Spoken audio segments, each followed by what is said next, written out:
You would never wear your niece's panties? No, never. Have you ever off into her underwear? Absolutely not. Question for you, Jonathan. Are you a monster? Are you a monster? Not at all. Do you see where we're going with this? I do. I do. At the end of the day, there is no reason your DNA should be anywhere inside her underwear. Period. This is 33-year-old Jonathan Keyless, and detectives would accuse him of being a monster for committing the most heinous crimes they had ever seen. Jacksonville 911, what's the location of your emergency? Did not come home from high school today. She goes to James Park High School. Her phone is going straight to nothing else. Okay. You have no idea what she... What you just heard was the frantic 911 call her mother made moments after her daughter vanished without a trace on December 19th, 2018. Most of this footage has never been seen before. You know, we literally had her kids for summers. You know, summer at a time, and then, you know, weekends, all of them. And you know, it's just like, if we knew where she was at, we would have been the first ones to grab her. Here lie the dismembered remains of 16-year-old, pregnant Iana Sawyer. And this is her uncle who put her there. How did a bright young girl who had just walked out of her school that day reach such a nightmarish fate? What you're about to discover will leave you breathless. The viciousness of this crime is beyond anything you could ever imagine. An unthinkably sadistic plot, which we will unravel before you very soon. So you guys, when was the last time you all saw her then? Last time they stayed the night over here, which was before, it was in November. Last week in November, we had all four of them over here. This footage was taken on the day police began their search, with Jonathan Keyless and his wife, Naomi Mobley, present. At first glance, he seems like any other concerned individual in the face of a tragic situation. When Kimberly first reported her daughter missing, the police were quick to label it a case of a teenage runaway. But as the days passed without any sign of Iana, their concern deepened, and the investigation took a darker turn. Their focus soon shifted to Keyless, a man who claimed to be as distraught as the rest of the family. You'll soon discover that the truth about Keyless and the missing pregnant teen was far more terrifying than anyone could have imagined. It would go down in history as one of the most depraved crimes against a young girl. Jonathan, I met you at your house before we talked about it. Yes, sir. I don't know if you've met No, I have not. Detective Miller. Likewise. There's been a lot happened. We need to talk about, okay? Yeah. I want to listen to everything you got to say, but naturally I'm going to have questions. Can't really ask those questions unless I go through your rights. And this is a way to protect you, okay? Yes, sir. So I want to hear everything you got to say, but I'm going to read your rights first, okay? Okay. Now, Keyless finds himself in the interrogation room as the detective begins to uncover a trail that leads straight to him. But what exactly could have happened on that fateful day? As the investigation intensifies, the shocking truth is about to come to light. One of the things that we're investigating, is with your niece, Yes. Samaya. Oh, Samaya. Yes. Okay. Notice how Jonathan exhibits the classic traits of a predator. A textbook predator often targets children who lack a strong adult presence in their lives, just as Jonathan did with Iana and Samaya. When the girls were questioned about their uncle's behavior, both denied any inappropriate conduct, likely out of fear. The incident Jonathan cites where Iana's brother found out about a guy she was seeing is only a fragment of the larger, more disturbing truth. As the interrogation unfolds, you'll see Jonathan revealing details that paint a different picture. He casually mentions how Iana texted him and even discusses the relationship he had with her. What he reveals next will leave the interrogators stunned and speechless. So you're doing all these things with the girls.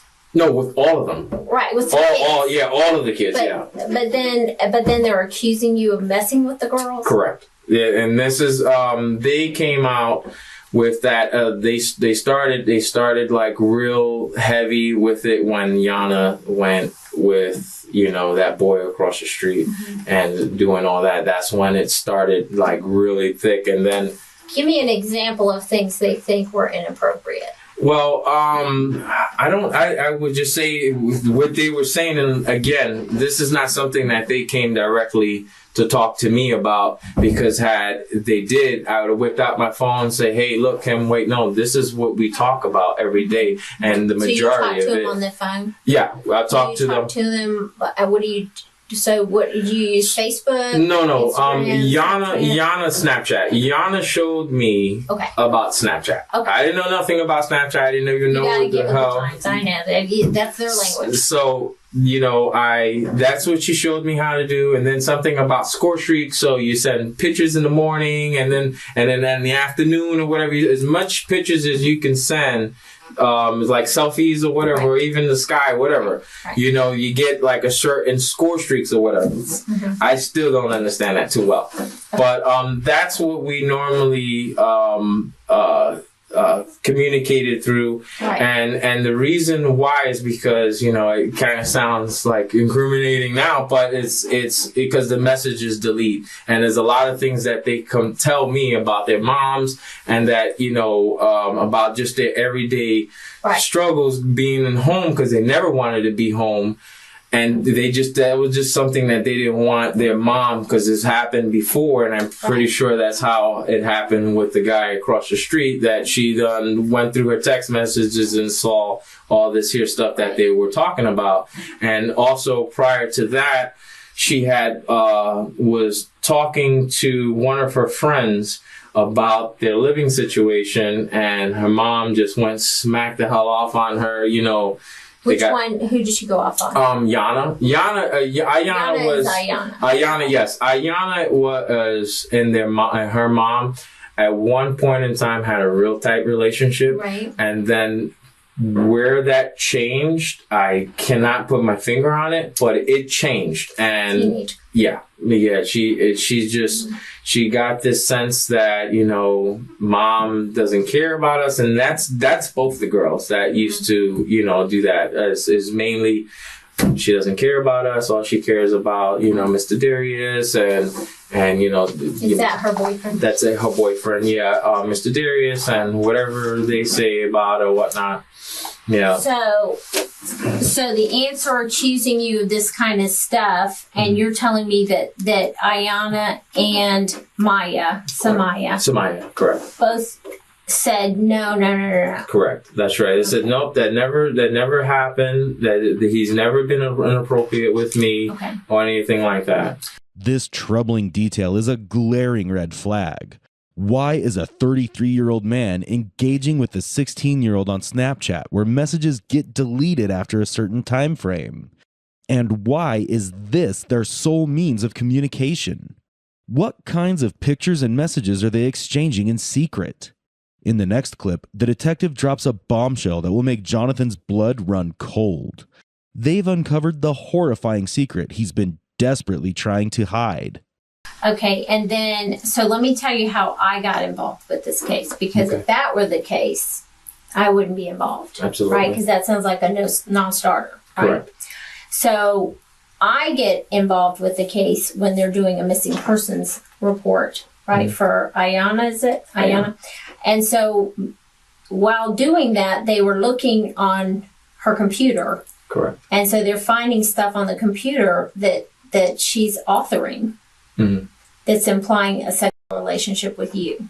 Almost like a love affair. Well, I also read the same thing because Margie took a picture of it and sent it to my wife. And this was the first time I did. Okay. And this was the first time that we were introduced to the police. They came to the house. This is after she ran away. Okay. And they came to the house searching for her through our house. Right. So, yes, I also read it, and it was character what do you make named of that? Jose. This blew my mind all the way around because it's a lot of stuff in that thing we actually did talk about, about her sister having relations with her boyfriend and stuff like that. So there's a lot of stuff that is there that makes sense, and then there's other stuff that is like, wait a minute, that doesn't make sense at all. This is not something that we've ever talked about. Right. But some of it almost is pertaining to your house or your home, and so because there was like 4 pages. I only saw the right. I think 2 or whatever. But in reflect, right? Mm-hmm. So, but Samaya is also mentioned in there as well. Correct. So that's how I met with Samaya. Mm-hmm.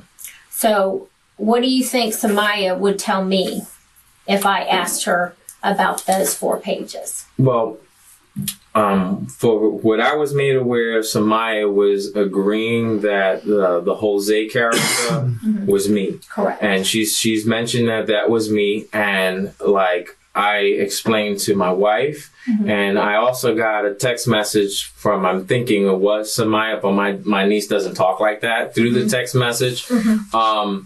Like I mentioned to the person that whoever was text messaging me, uh-huh. I said, Maya, what the hell, pretty much what's going on? Because at first, I have a daughter named Maya. Oh. At first, she and the message started like, are you mad at me?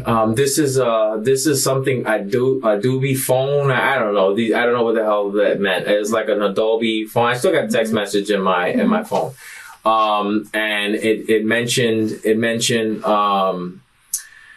she says, I don't have, are you mad at me? And then I says, hey baby, how you doing? This, how's your summer vacation? Your Christmas vacation and stuff like that. Why would I be mad at you? And then she put, because I told, and I'm like, hold on. Who is this? Is this my daughter or this is my niece? Right. And she mentioned this is my niece. This is your niece Maya. And I said, hold on, baby. I can't talk to you. You got these people thinking that I'm some monster. I'm a monster over here.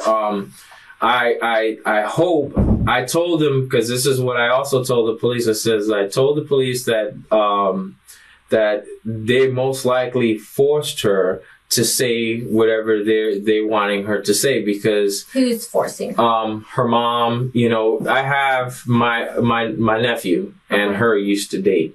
Her youngest brother Kyrie supposedly caught them on the rocks having her youngest brother. Okay, yeah. So Samaya's youngest brother. Correct. Okay, caught Samaya and Kenneth on the rocks is literally right across the street. You see, it's just wide open, mm-hmm. Having sex.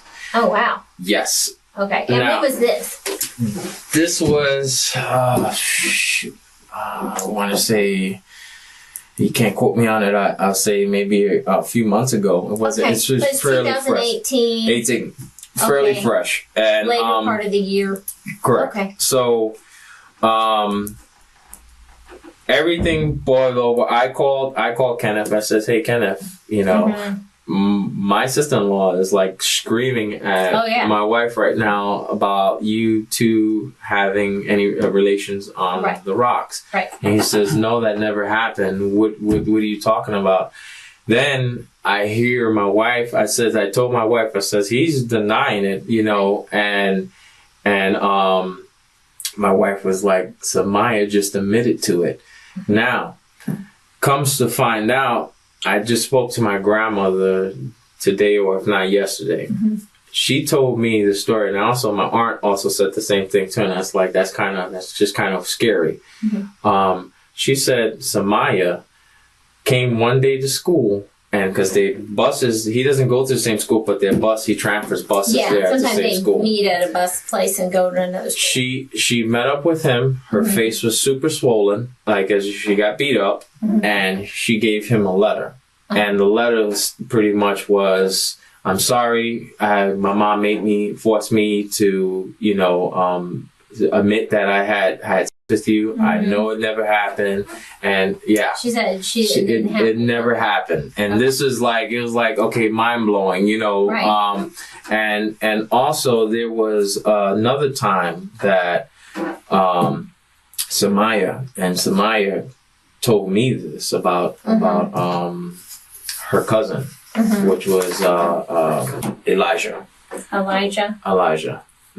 Supposedly he was molesting her since about 5 to 7 years old until to about 2000 and beginning of 2018. So I know about Elijah because that case was handled with us. Correct. After Iyanna went missing, her mother, Kimberly, scoured the computer for clues to aid in her search. There, she found a 4-page letter written by Iyanna. In the letter, Iyanna mentioned a man named Jose, who, as Kimberly later discovered, is actually Jonathan Keyless. It wasn't until Kimberly questioned her younger daughter, Samaya, about this Jose that the unsettling connection began to emerge. Fearing Jonathan's reaction, Samaya texted him to ask if he was angry. When Jonathan learned about the letter and the unfolding revelations, he scrambled to make up a story to support his version of events and deflect suspicion. Jonathan tries to discredit Samaya by labeling her as an attention seeker, despite her genuine fears and concerns. In 2017, when the siblings moved into the Keyless household to help care for their newborn cousin, Naya, Jonathan had suffered a broken femur, and his wife, Naomi, was seriously ill. With both adults incapacitated, Iyanna stepped in to babysit Naya. What started as a supportive gesture under difficult circumstances would soon turn into a deeply unsettling story. Paula mentioned to my wife once the Kenneth thing happened, she says, this doesn't make any sense. And I truly think that she made that story up with Elijah as well, because, and this is how it's been happening. Iyanna gets in trouble for something and Maya comes up with something. Like something happens with Maya. Iyanna gets in trouble with something. Maya comes something. Yeah, is like she needs attention in some form, and I hate to say that, I really do. Right. But so far, that's kind of how things has been playing out. You know, and I, like I said, I don't want to put no shade or anything on this situation. This is a very serious situation. I understand that, but that has been the track record thus far. So now, Iyanna is missing. She ran away or whatnot. Now here I am sitting in the hot seat because Maya is mentioning me as that I was, I'm Mr. Jose. Okay. You know, so. Do you know who she ran away with? I don't. Now, my wife asked me, when was the last time we had conversations with Iyanna? And I think she gave you a date. And this is I guess, yeah. So, that's the only time I've known her to leave. And this is because we heard it through, the sisters, that she didn't show up after school or whatnot. And that's what it's been. I've been expecting Iyanna to call me, text me, anything, Snapchat me, smoke signal. How often do you usually speak with the girls? The girls I speak with Maya and Iyanna just almost about every day. We speak. Yeah, just about every day. We spoke. What's your Snapchat name? My name. Yeah, we speak just about all the time. And Jonathan Jonathan J. Quillers, I think it is. And we speak all the time. Now, like I mentioned before, they weren't happy. We even was setting up for them to live with us. They were actually entertaining the dining room. We were going to close it off, put a TV in, try to get mom to be okay with it. And her only objectives was, I'm claiming taxes on them.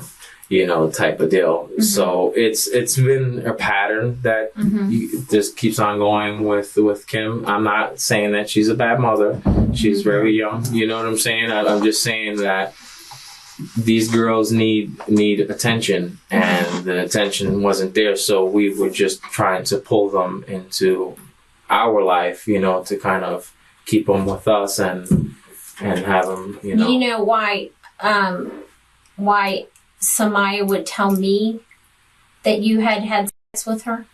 I have no idea. Because no, you don't? No. Okay. Not at all. Because she's saying that you had sex with her and that she did not want to have sex with you. That is absolutely absurd. No. Okay. I've never, ever got it out of line with the girls, never got inappropriate with the girls. If anything, I've always been trying to educate them on these stupid boys that's out here that's all about, because Maya really, her self-esteem is this big. Right. And if you know anything about younger girls and self-esteem, you see exactly what I'm talking about. Mm-hmm.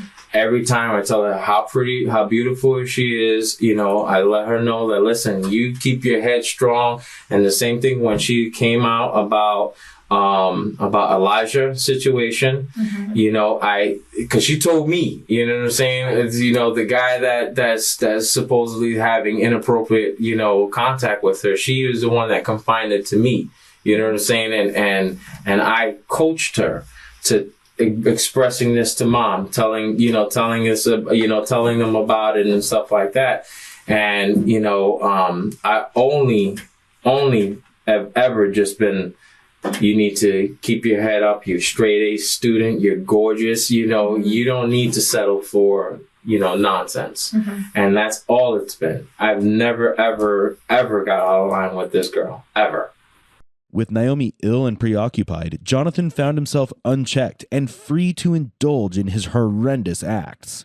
He began grooming the sisters, manipulating them into believing that his twisted affection was genuine love. This calculated deceit allowed him to exploit their vulnerabilities and set the stage for the horrors that would follow. How would you explain that? I would say that there's no way in shape in any form. Okay. Yeah, there's no way. Jonathan. Okay. There's no doubt that you're a good guy. Mm-hmm. You're a stand-up guy. You take care of your family. You take care of your family's family. I have no doubt about that. Okay. I have no doubt you try to be a father figure. I have no doubt you try to be a positive influence on those girls. No doubt in my mind. Okay. No doubt at all. It's obvious that you love those girls like they're your own. Yeah, I can see your face light up, nice and bright when you talk about them, because you love them like they're your own. Correct. And I don't doubt that for a second. Okay.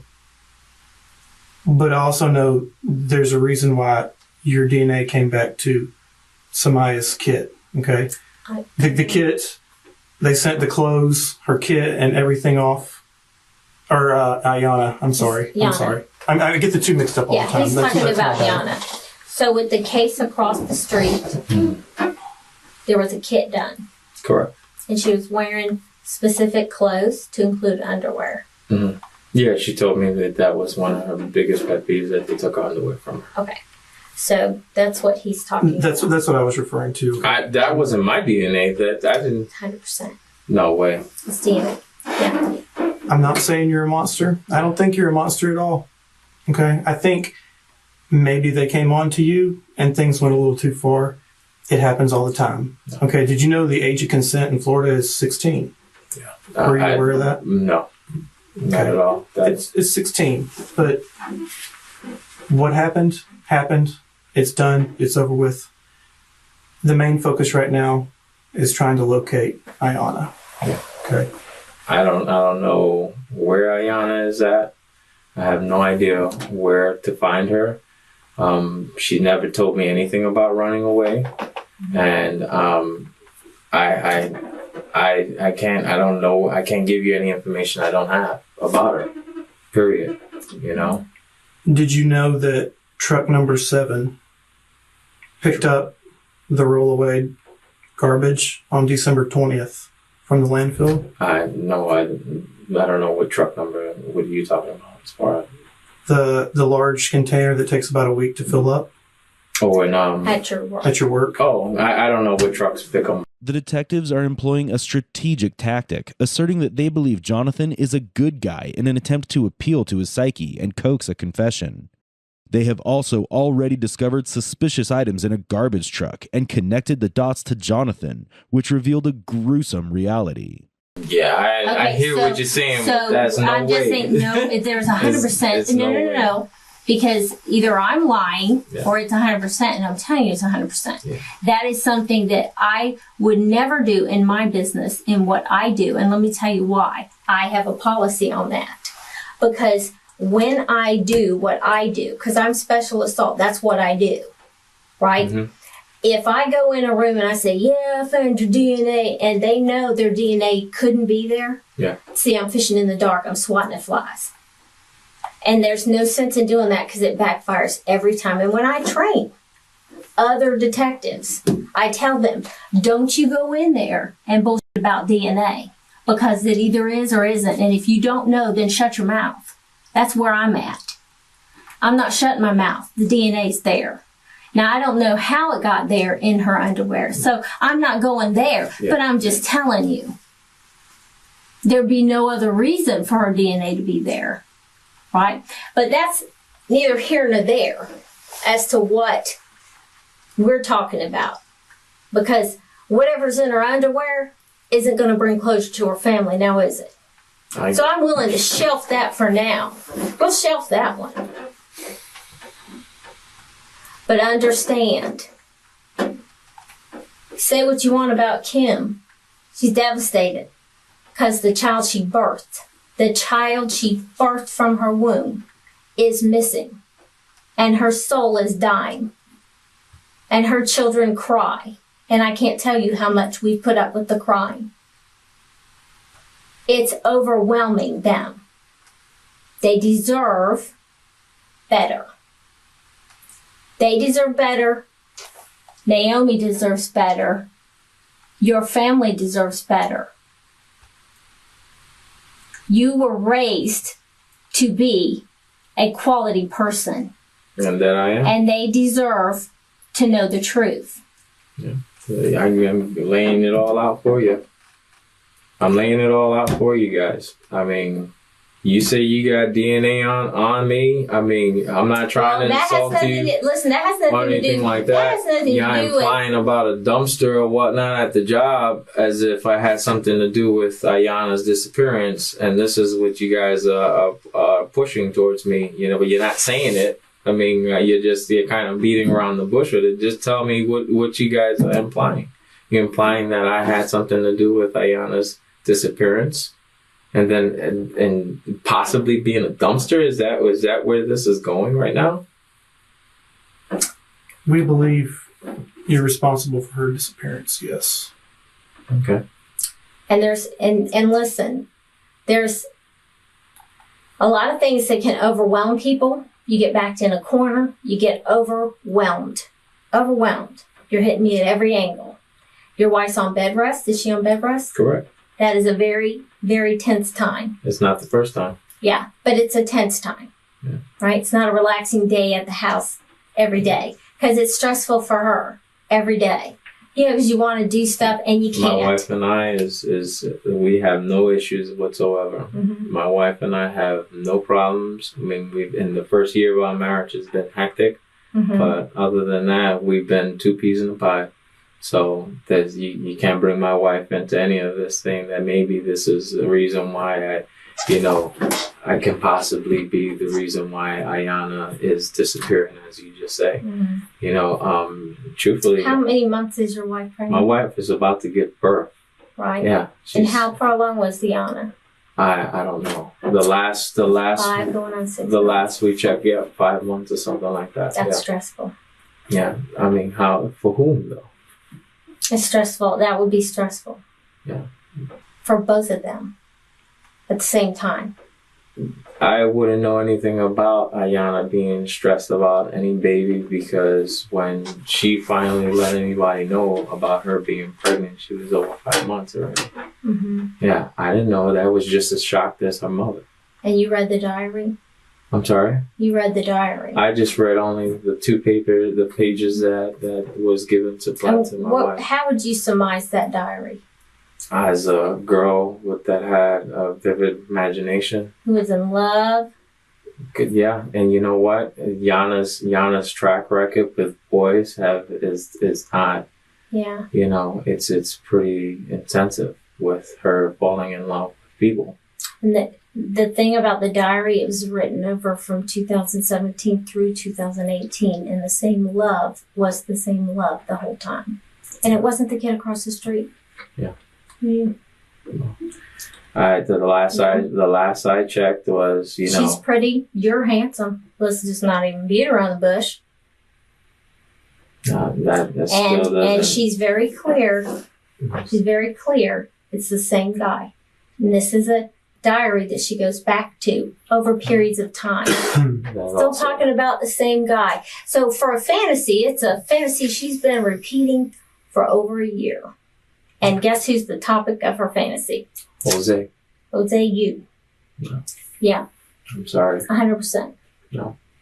So and I also talked to Samaya. Yeah. Who's Jose? So Jose is my uncle. Yeah.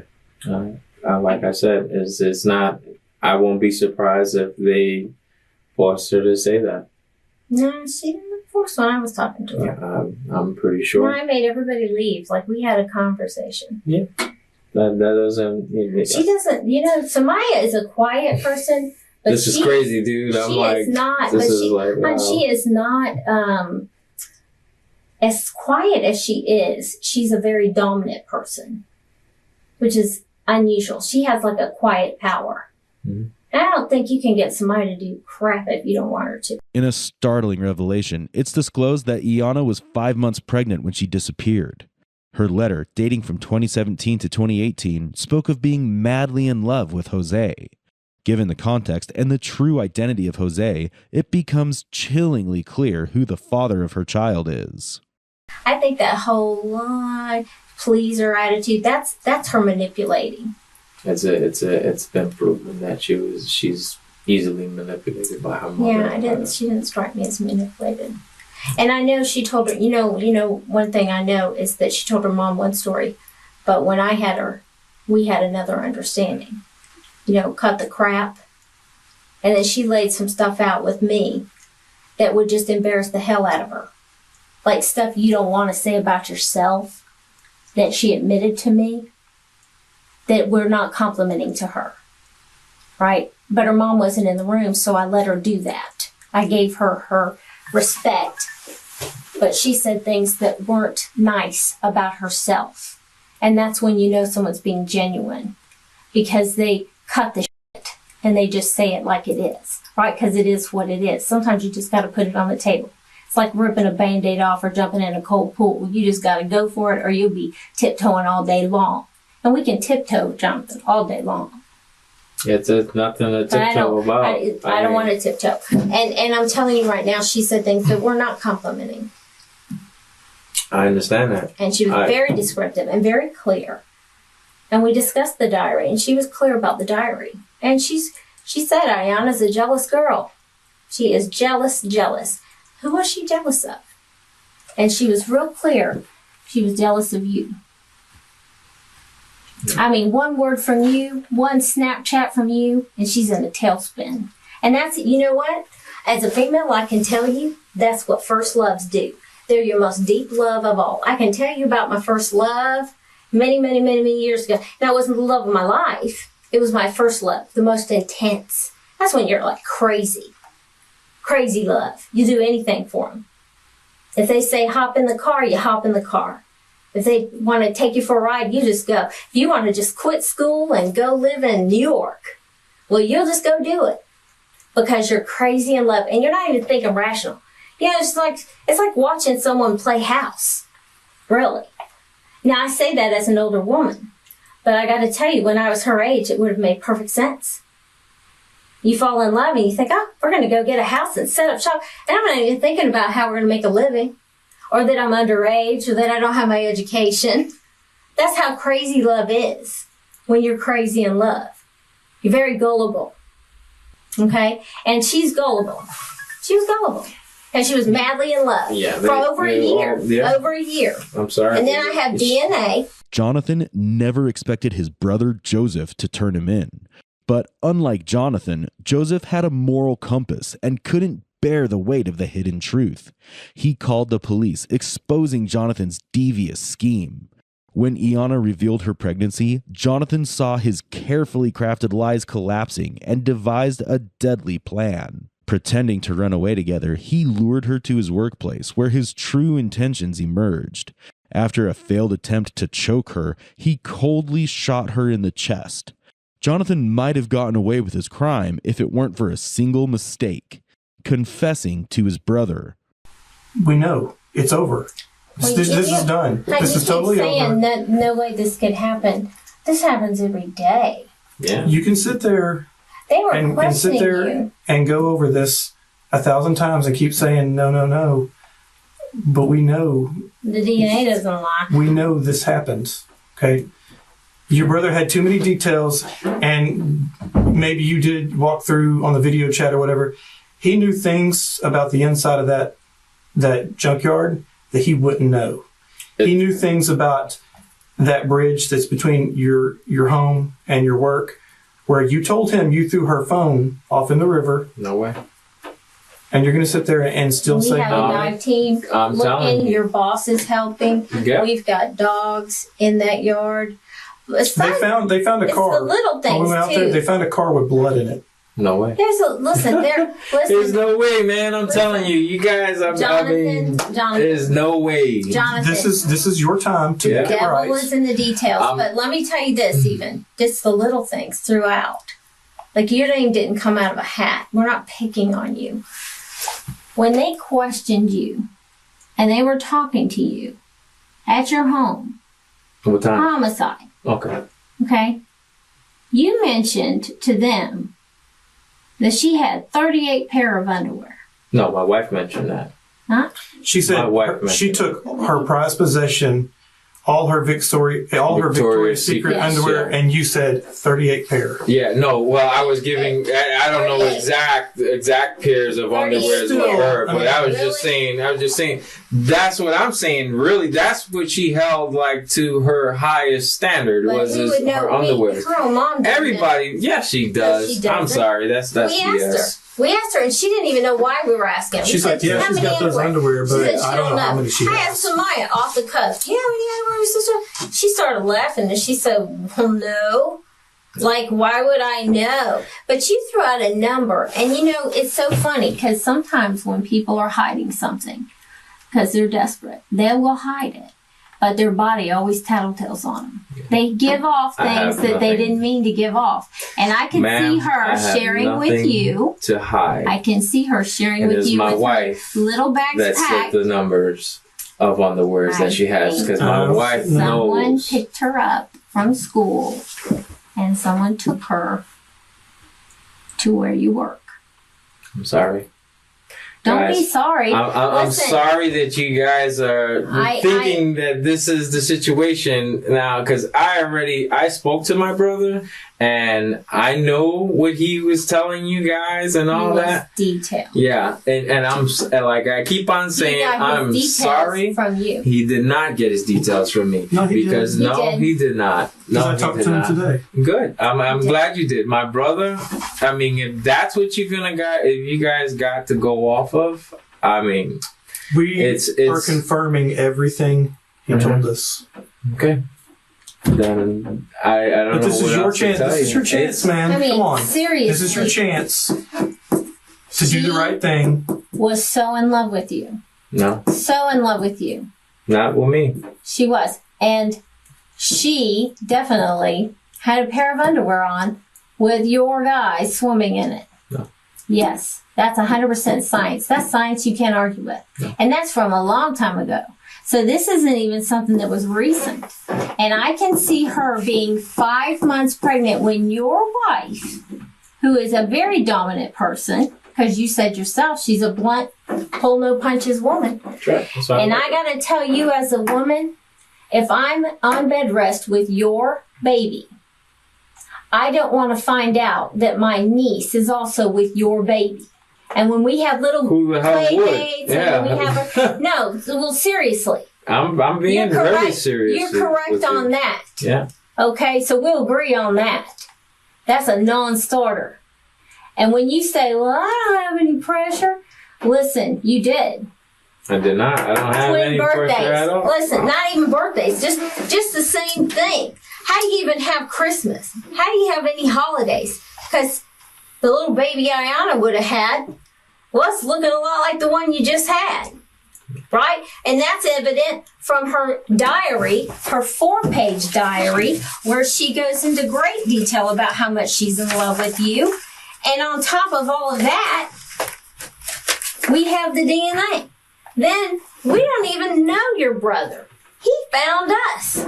Are you kidding? He's calling us with details. You tried to choke her, and she wasn't dying right, and it was making you sick. Looking at her. That is crazy. Well, that's something no one asked for. Hell, I didn't even know you had a brother. He enlightened us. DNA is science. We can, that's given. She's speaking from the dead. She's speaking from the dead. 4 pages at different times of her love. Professing her love. And how she wants to run away. How y'all are going to just be that little family that I talked about. How when you're so in love, you just are gullible and you do whatever someone says. And if they say, hey, pack a couple bags, meet me on the edge of your school property, we're going to run away together. Oh, I believe she did it. I certainly do. I believe she did it. And I believe it's just a matter of time. And the question is, you talked about Samaya making you out to be a monster. Question for you, Jonathan. Are you a monster? Are you a monster? Not at all. Look at her face. I could look at her face. They need closure. I'm not a monster. I had nothing to do with her disappearance. I had nothing to do with her disappearance at all. So the whole family's off. Samaya's a liar. Your brother who loves you is just crazy.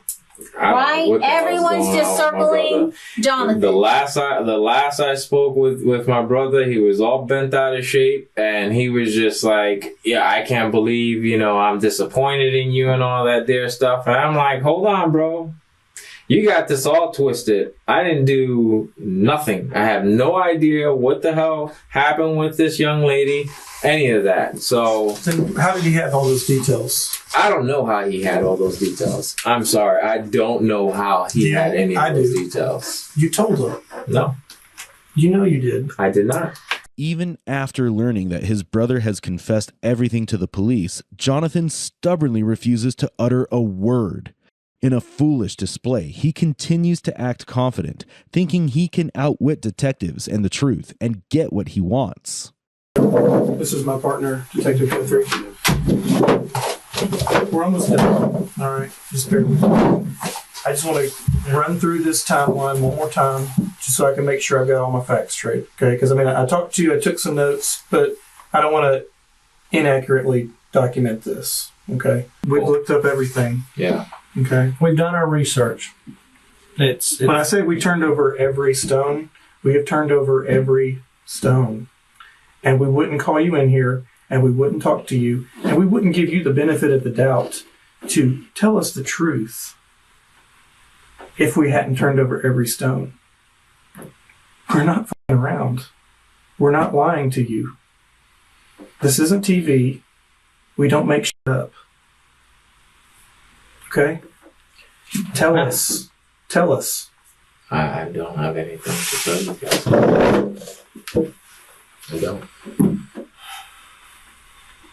I don't have anything to tell you guys. No, I know, like I told you guys before, I know you guys got a job to do, and I understand. I understand my situation is looking crazy. I get that. But, like, when your facts come back, all of it is going to point in different ways. It's not going to point to me. Which facts? Who do you think it's going to point to? I have no idea. I'm talking about what we have at hand. You guys are homicide detectives. We're talking about my niece being gone. That has nothing to do with me at all. I think it has everything to do with you. Slowly but surely, every fact has come back to you. When we came out to your house on the 30th, we asked you for DNA because we wanted to test it against that kit she had in March. Okay, those things take forever to test.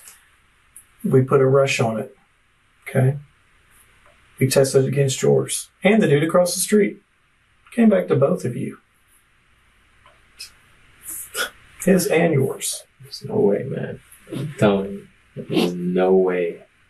I'm not bullshitting you, man. I feel kind of bullshitted, bro, because there is no way that DNA would come back to me. Period. How did it get there? I have no idea. Did you? I have no idea at all. I've never had any sexual contact with any of these girls. I never got ever inappropriate with them. And I mean, there's one time that I called Samaya a hoe. It was like, whatever, and that was it. And she flipped the hell out. That was the only time that I've ever called any of them out of their name, let alone be inappropriate with them. So when I'm telling you, you saying the DNA came back with me and him, that is just way hell no. I'm going to ask you a few. Criminals like Jonathan often find themselves torn between the weight of their guilt and the fear of facing justice. In the safety of a close relationship, they may feel more in control, believing that a family member's loyalty will shield them from the full force of the law. Questions, and these may sound very bizarre and out of left field. Okay, so don't be offended by this. Have you ever worn her underwear? No. Have you ever jerked off into her underwear? Absolutely not. Okay. Your wife, she's a lot taller than her. She weighs a lot more. I'm not saying she's overweight, but she's pregnant. Yeah. Does your wife and her share underwear? No. No, my wife would never wear, And you would never wear your niece's panties? No, never. Okay. Would they even fit? I couldn't tell you. She's real skinny, so okay. The last I checked that. Do you see where we're going with this? I do. At the end of the day, there is no reason your DNA, you're the only person that can have your DNA. There's no reason your DNA should be anywhere inside her underwear. Period. Do you know what dropout is? No. It's where you have semen inside a woman's vagina and gravity kind of drops out. Sometimes even if you use a condom, you take it off and it still comes in there, okay? Sometimes it's on your fingers, but it's called dropout. Ends of the underwear. It's there. Yeah, I get it, but it's not mine, man. It is yours. No. That's the problem. The reality is the fact that you're going to deny it. Because it's the truth. It's not the truth. Yeah, man. So and it's not even just regular DNA. It's not like I just touched him and my DNA's on there. It is DNA from you that's on her underwear. And you just told me there's no possible way, with the questions he asked you, that your DNA should be inside of her underwear. Period. 100%. 100%. Well, guess what it is? And I'm serious, honest to God. God is my witness. I will come in here, put a Bible on this table, and put my hand and swear. The fact is, your DNA is inside her underwear. This is your opportunity to get on the front side of this as opposed to the back side of this. Explain what went wrong, explain what happens, and we can work through it. Dude, I have nothing to explain. There's nothing that went wrong. It's nothing that done. And out of the blue, your brother's just going to call us up and tell us his story. What the is going on with my brother, dude? I don't. And I don't. Well, we're going through and we're checking off boxes. All right. DNA. Check. Got it. Confirms what we didn't know, but it confirms it. All right. I'm done with it. Let's go. Huh? So you guys charging me? No, you're getting charged with a case. What case is that? A sex case. We'll let you know in just a second. Jonathan, is there anything else you'd like to say? There's nothing else I'd like to say. Okay. All right. Because I just want to give you every opportunity. If you don't have anything else you want to share or come clean with, then at this point I'm going to place you under arrest for sexual battery. It's a first-degree felony, and that is in regards to Samaya Sawyer. Okay? So if you'll stand up and turn around and face the wall, place your hands behind your back. That's okay. Face to face. So don't let them praying. Yeah, like you're praying. just like that. Until the very end of the interrogation, Jonathan steadfastly refuses to confess.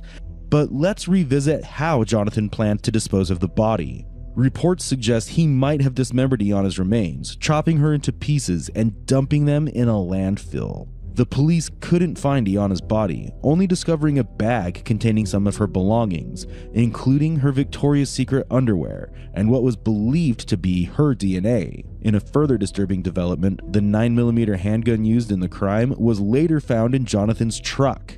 Alongside the gun were more Victoria's Secret underwear and bloodstains, tying him even more closely to the brutal act. Now we turn to the court trial, where the testimonies are truly heart-wrenching. Prepare to hear accounts that reveal the deep emotional scars left by Jonathan's horrific actions. These statements bring the raw pain and anguish of the victims' families into stark focus, offering a glimpse into the devastating impact of his crimes. Did you learn that the relationship between IS and the defendant was not an appropriate one? Yes, ma'am. And would IS confide things into you? Yes, ma'am. In fact, did you observe things inappropriate between IS and the defendant? Yes, ma'am. Were those observations made at the defendant's home? Yes, ma'am. Now, we just talked about the fact that you would see your sister when your aunt was not home, sleep in the bed with the defendant. Now, did you also observe other inappropriate things that the defendant did with your sister from your own eyes? Yes, ma'am. We'll talk about the couch situation last, but tell me about first what you observed through this time frame. Yes, ma'am. He would grope her in various areas, or like kiss her neck or her lips in like an inappropriate way. So you would see the defendant kiss her lips, being her mouth? Yes. And kiss her neck? Yes. And then you say grope her? Yes. Everyone has a different definition, so what does that mean to you?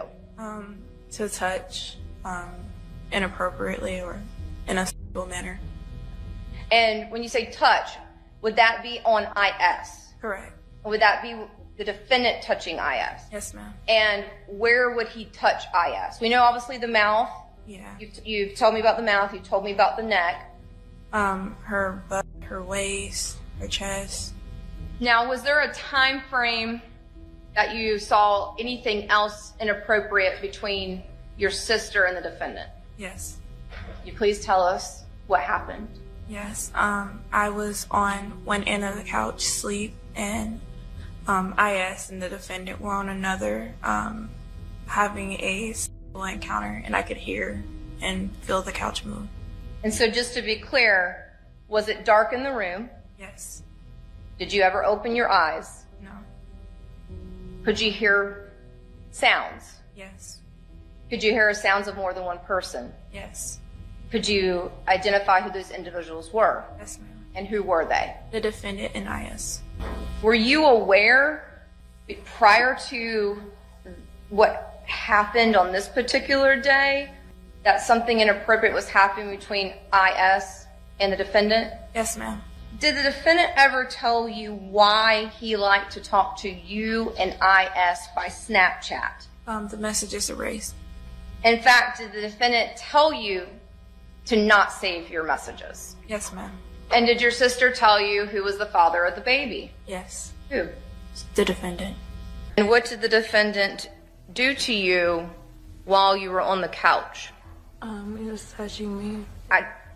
I know it's hard, I know, but we gotta have you speak up because we just all need to make sure we know what you're saying, okay? I know it's hard. He was touching me. Okay. When you say touching me, I know I have to ask the difficult questions. I apologize again. When you say touching me, what is the defendant touching you with?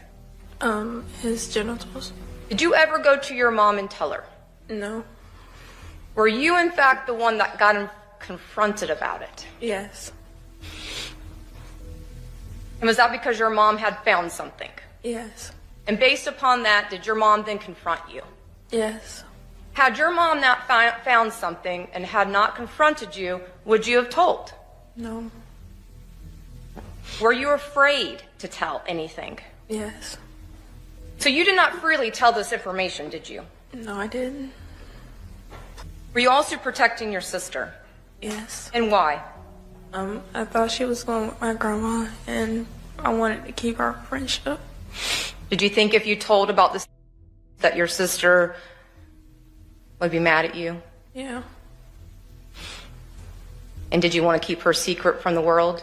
Yeah. If you could?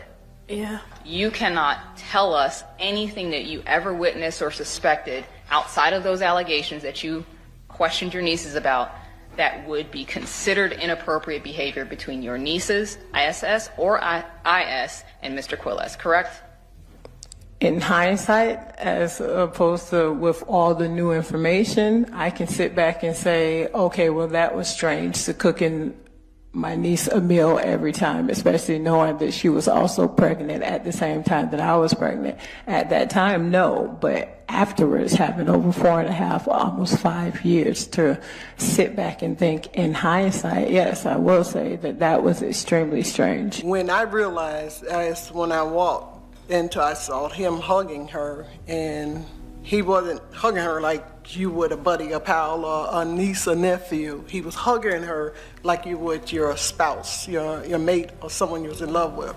When I walked out and I seen him, he was hugging her. He jumped.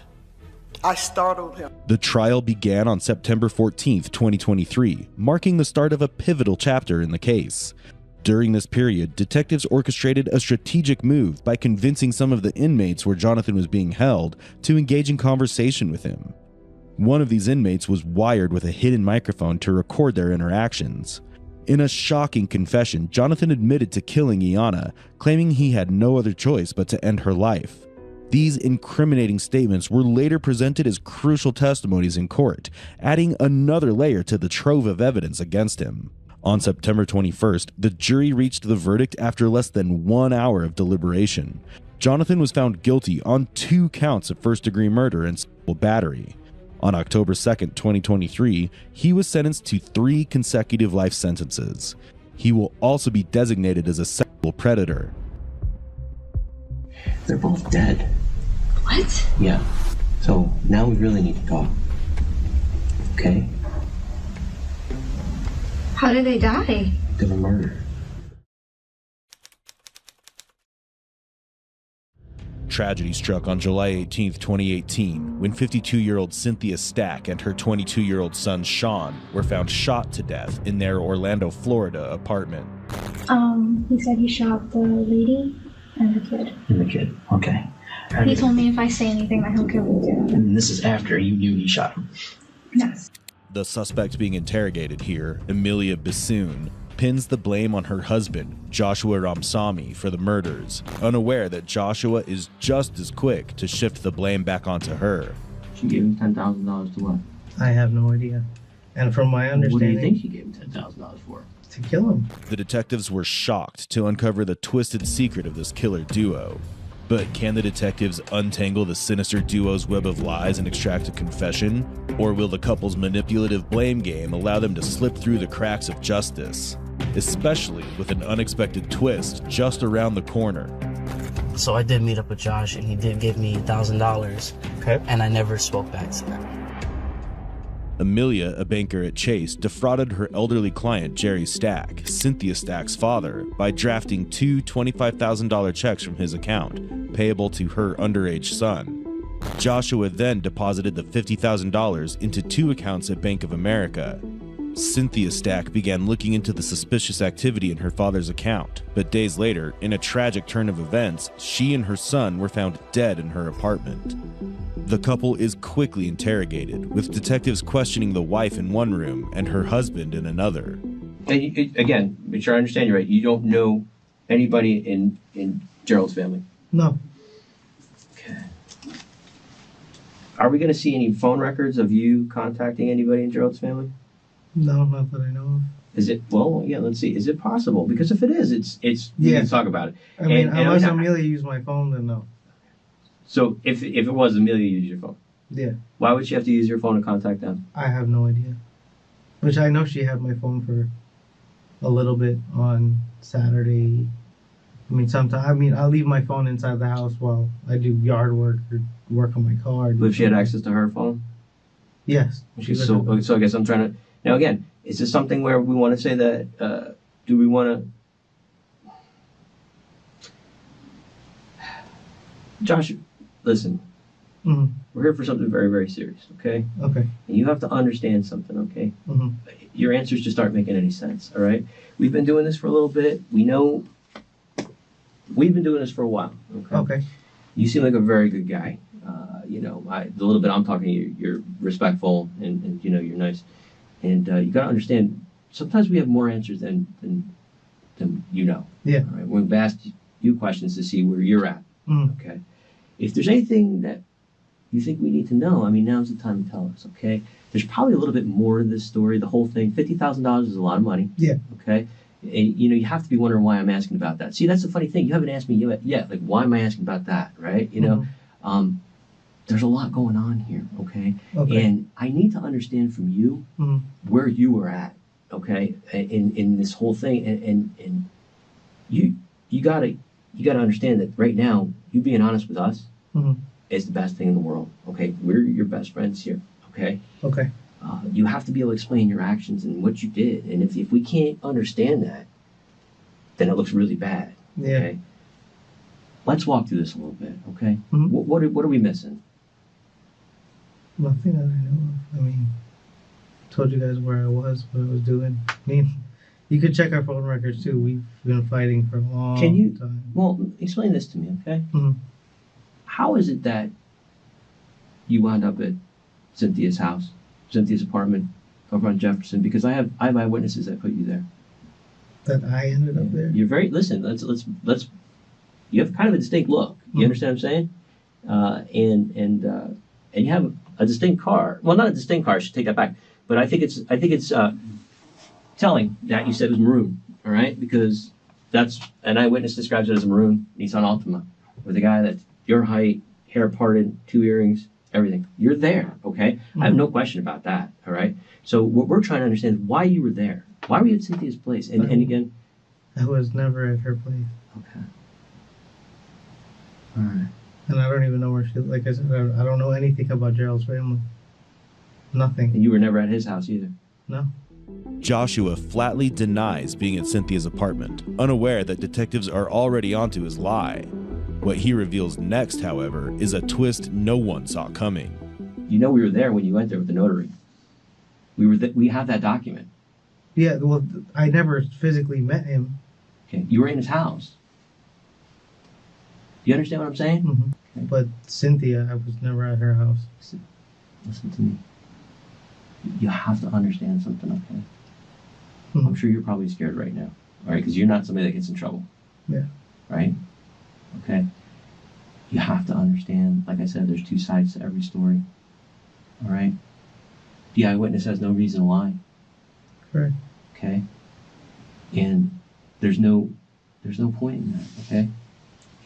So, you were there. Well, I need to know why you were there. You understand what I'm saying? If there's some innocent reason, I need to know. But I need to know why.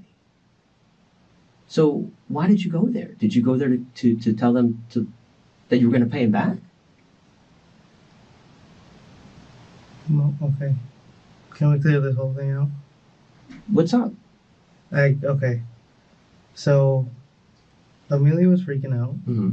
Long story short, I did chuck my gun over the bridge. Mm-hmm. Simple as that. Okay. Tell me about that. She sent somebody, I don't know who she sent, to go to either talk to them. I don't know if it was the same day or same night, but after that I went to Alchemy and talked, Who did she send? Wait a minute, hold on. So you were there. Was somebody else with you? No, I was by myself. So after you left, she sent somebody else over there? Is that I don't know. Because I know she was saying before, like, What day were you there? That was on Tuesday. I went there at 3:30 on Tuesday to talk to her. 3:30 in the afternoon? Mm-hmm. Or 4 o'clock. How long did you stay for? I mean, maybe I honestly don't remember.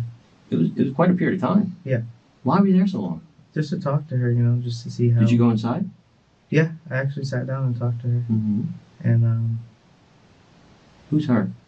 To the lady, Cynthia. Was anybody else in the house? I think the same kid, Sean. And how did the conversation go? And I told her I found out about it. I talked to her, and then I guess I left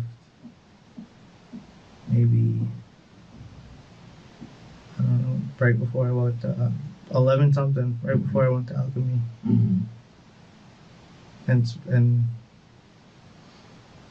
from what I understand, that was it. So, if I'm understanding you right, you're saying Amelia is the one that talked to somebody to take care of them? Yeah, and I don't Why? know. I have no idea. Well, I mean, how do you know that? Well, there was a kid that came to our house. What's his name?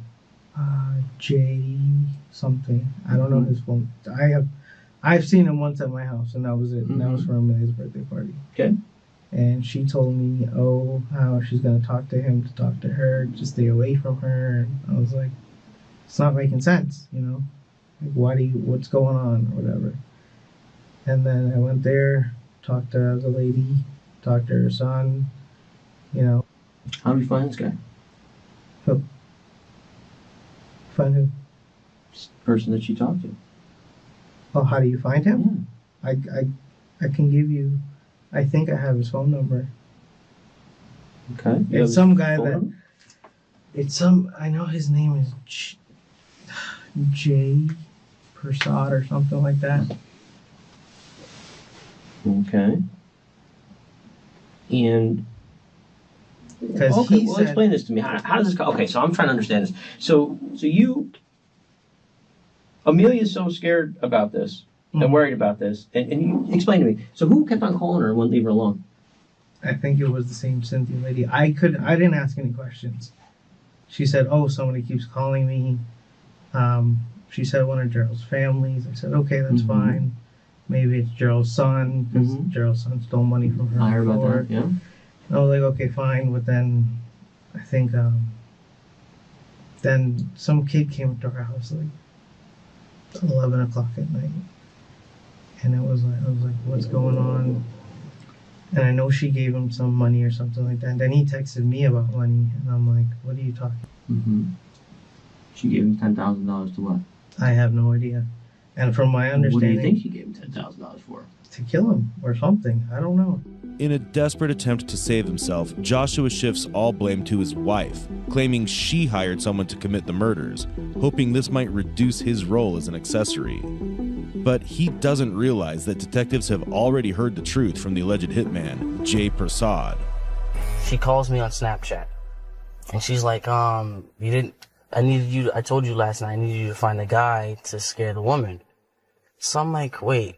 So now I remember some things, and I'm like trying to figure out some stuff. So then that's when she further explained to me, she's like, I'm gonna go to jail on Monday, so I need to, send her a message, scare her or something. And that's kind of when I was like, whoa. Okay. What did she get into, Okay. And that's when now I'm knowing everything. Like when she's telling me to look for the people, they can't miss her, they, let me know when you're ready. I have the address. They can't miss her. She's a fat white one. Something like that. So she said she had the address. Did she ever give you the address? No. Okay. What was she offering you for this? She said that how she has money and she just wants to get rid of this problem. She just has money to pay. And I was like, it's not a movie that, just because you have money, things can just disappear like that, How much money did she say she had to give you? She didn't tell me an amount. She just said, I have money. Again, I think what we're seeing is two people that have made some bad decisions. Okay. Now, are you saying that Jay was the one who did this? I don't know. You don't know? All I know is the guy that confronted me that day on that Tuesday night in that apartment complex really resembled the guy that was in his car that night. I thought you said Jay was with him that night when you were in the apartment complex? No, I didn't say that. So Jay wasn't with him? Yeah. That guy was by himself. He said they were watching. All right. Is it your understanding when you met with Jay over there, and these pills and these money was exchanged, that it was for him taking care of this situation. Yeah. Okay, so you knew that. Yeah, I knew that. But you're saying that it was Amelia that was giving him this, but the pills are yours. Yeah, the pills are mine. I told him. He told me, hey, he had something happen. He said he was on medication. He ran out. I said, I don't use mine. I haven't used mine for X amount of months. So what did you, when you gave him the pills and that money that night in the parking lot, what did you expect to happen after that? I expected he was going to get some type of money back from everything. Once detectives emphasize the seriousness of the situation to Jay, he quickly realizes it's better to save himself as much as he can and comes forward with the truth. The fact of the matter is, these two people that she wanted you to go hire somebody to go scare, they're dead. Yeah. Okay? So you understand how important we are now, right? Not just dead, they were murdered. Murdered. Okay. Okay. So anything that we're asking you, we may already know the answers to, okay? And we just need you to be honest with us because, listen, taking some money to go flip for dope or whatever the hell it is, that's a hell of a stretch to homicide. Two homicides. You understand what I'm saying? Not just one, two. I understand. Okay? So just, let's get it out. If you did some stuff that you weren't supposed to do, I'm not too worried about it. I told you that, okay? But we need to know... You're walking out of this car. Yeah, we're not... Yeah. Unless you tell us that you're the one that did it. Yeah. Once Amelia gave herself up and said that she's going to jail on Monday, it sunk in on me on Friday. I said, she did some old people wrong like this. She has some money. Let me get a little something out of it. Okay. I'm paying bills. It's hard out here. Right. It's Yeah, really you're hard. busting I can't even pay my phone bill, man. Yeah. So it's tough times. Yep. So I said, I gotta show, if I do talk to someone, I gotta have, from my past experience, I gotta show good, faith. I gotta at least have some kind of money when I'm talking to them, like, hey, show that I'm serious or something, maybe if I go find someone. So I did meet up with Josh, and he did give me $1,000. Okay. And I never spoke back to them. And I have text messages to show and prove where she's like, can't believe you did me like that. We've seen him. So that's why we kind of figured that that's what happened. Where did you meet up with Josh? It was a CVS, I believe. It was a CVS? And he gave you $1,000? Yeah. Okay. Yeah. You think he kind of took your money and took off? I have no idea. Well, I mean, that's kind of what it sounds like. I think I have a very clear picture of what happened now. Yeah. He scammed you. He scammed. Listen, I'll be honest with you guys. This is what I think happened. I think you guys were trying to get out of this situation. That's one way you saw to do it. He scammed you out of money. And at that point, you had no choice but to go over there and kill these two people. So, I mean, that's exactly applying the fact that I've done this job for 27 years and just common sense to it, and the whole story about you tossing the gun in Daytona, all of that. That's all it comes back to. And I think anybody listening to this story will. There's a certain irony in scammers being scammed, and it might have been a satisfying twist, if only it hadn't come at such a tragic cost. Before we do, I always ask people this. Is there anything... Okay, we're going to check... We need to check her TD account with her dad, right? Yes. Okay, all right. So that's one thing that we can check and verify. Yeah. Okay, what else? Tell us what else we can check. I just bought a whole bunch of appliances for the house. Okay, we know you did that, and she's admitting that we know you guys were at the Walgreens. We don't even have to look at the video because you both are saying that. We know that, but what else? What else can we of what you're telling us? All I know is at 11 o'clock, 11 something, I called Amelia's phone. She didn't answer. Okay, we know that happened. I said, okay, that's fine.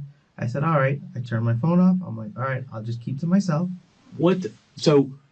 I probably asked you this already, Josh, but when did you hear about this murder, about these people being killed? Maybe, I think Wednesday. I didn't even really, probably Thursday. Okay, did you see their pictures or figure out who they were? I saw the pictures and I was like, holy shit. And what did you think? I was like, what the hell is going on? Okay, did you ask your wife about what happened? I didn't ask her anything. Why not? I mean, to me, that would seem like a natural thing. I asked her, hey, did you talk to Cynthia? And she didn't answer me. And she said, oh, she's supposed to call me on Friday. Okay. And that's what she said. And I know she talked to Cynthia on the phone. Did it ever come up that Jay Prasad had gone over there and killed them? Did you ever talk with your wife about I didn't. Did you and your wife ever talk about who may have killed these two people? No. I told her, I remember I said, you know, you talked to Jay. Did he talk back to you? Has Jay talked back to you? And I told her I blocked him on Snapchat. I was like, I don't know what's going on. And I said, you could check my phone. I have him blocked on Snapchat. I think she still has him as a friend, so I don't know if they've talked after that or anything like that. I just know for me, I blocked him. And I haven't talked back to him. Did you ever tell your wife that you killed these two people, and if she said anything, you would kill her? No. And her whole family? No. Joshua clings to his improbable story, while his wife offers a conflicting account, giving the detective every opportunity to play them against each other. Are you scared of Josh? No. If he did something wrong that put your son and your son's future and your future in jeopardy, would you tell us about it? Of course. Okay. Did Josh put you up to this? No. Well, this is the stuff we need to know. Listen, if he put you up to it, he put you up to it. That's okay. We need to know these things, though. Again, like Detective Murray said, I think you're kind of at this crossroads right now, okay? You've got Josh, who you probably love, and he's your husband, okay? But you also have Julian. And you got to picture that little boy. You got to picture not being able to watch him grow up. Think about that for a second. Think about being put somewhere very far away from him, and the only way you're going to have contact with him is through letters.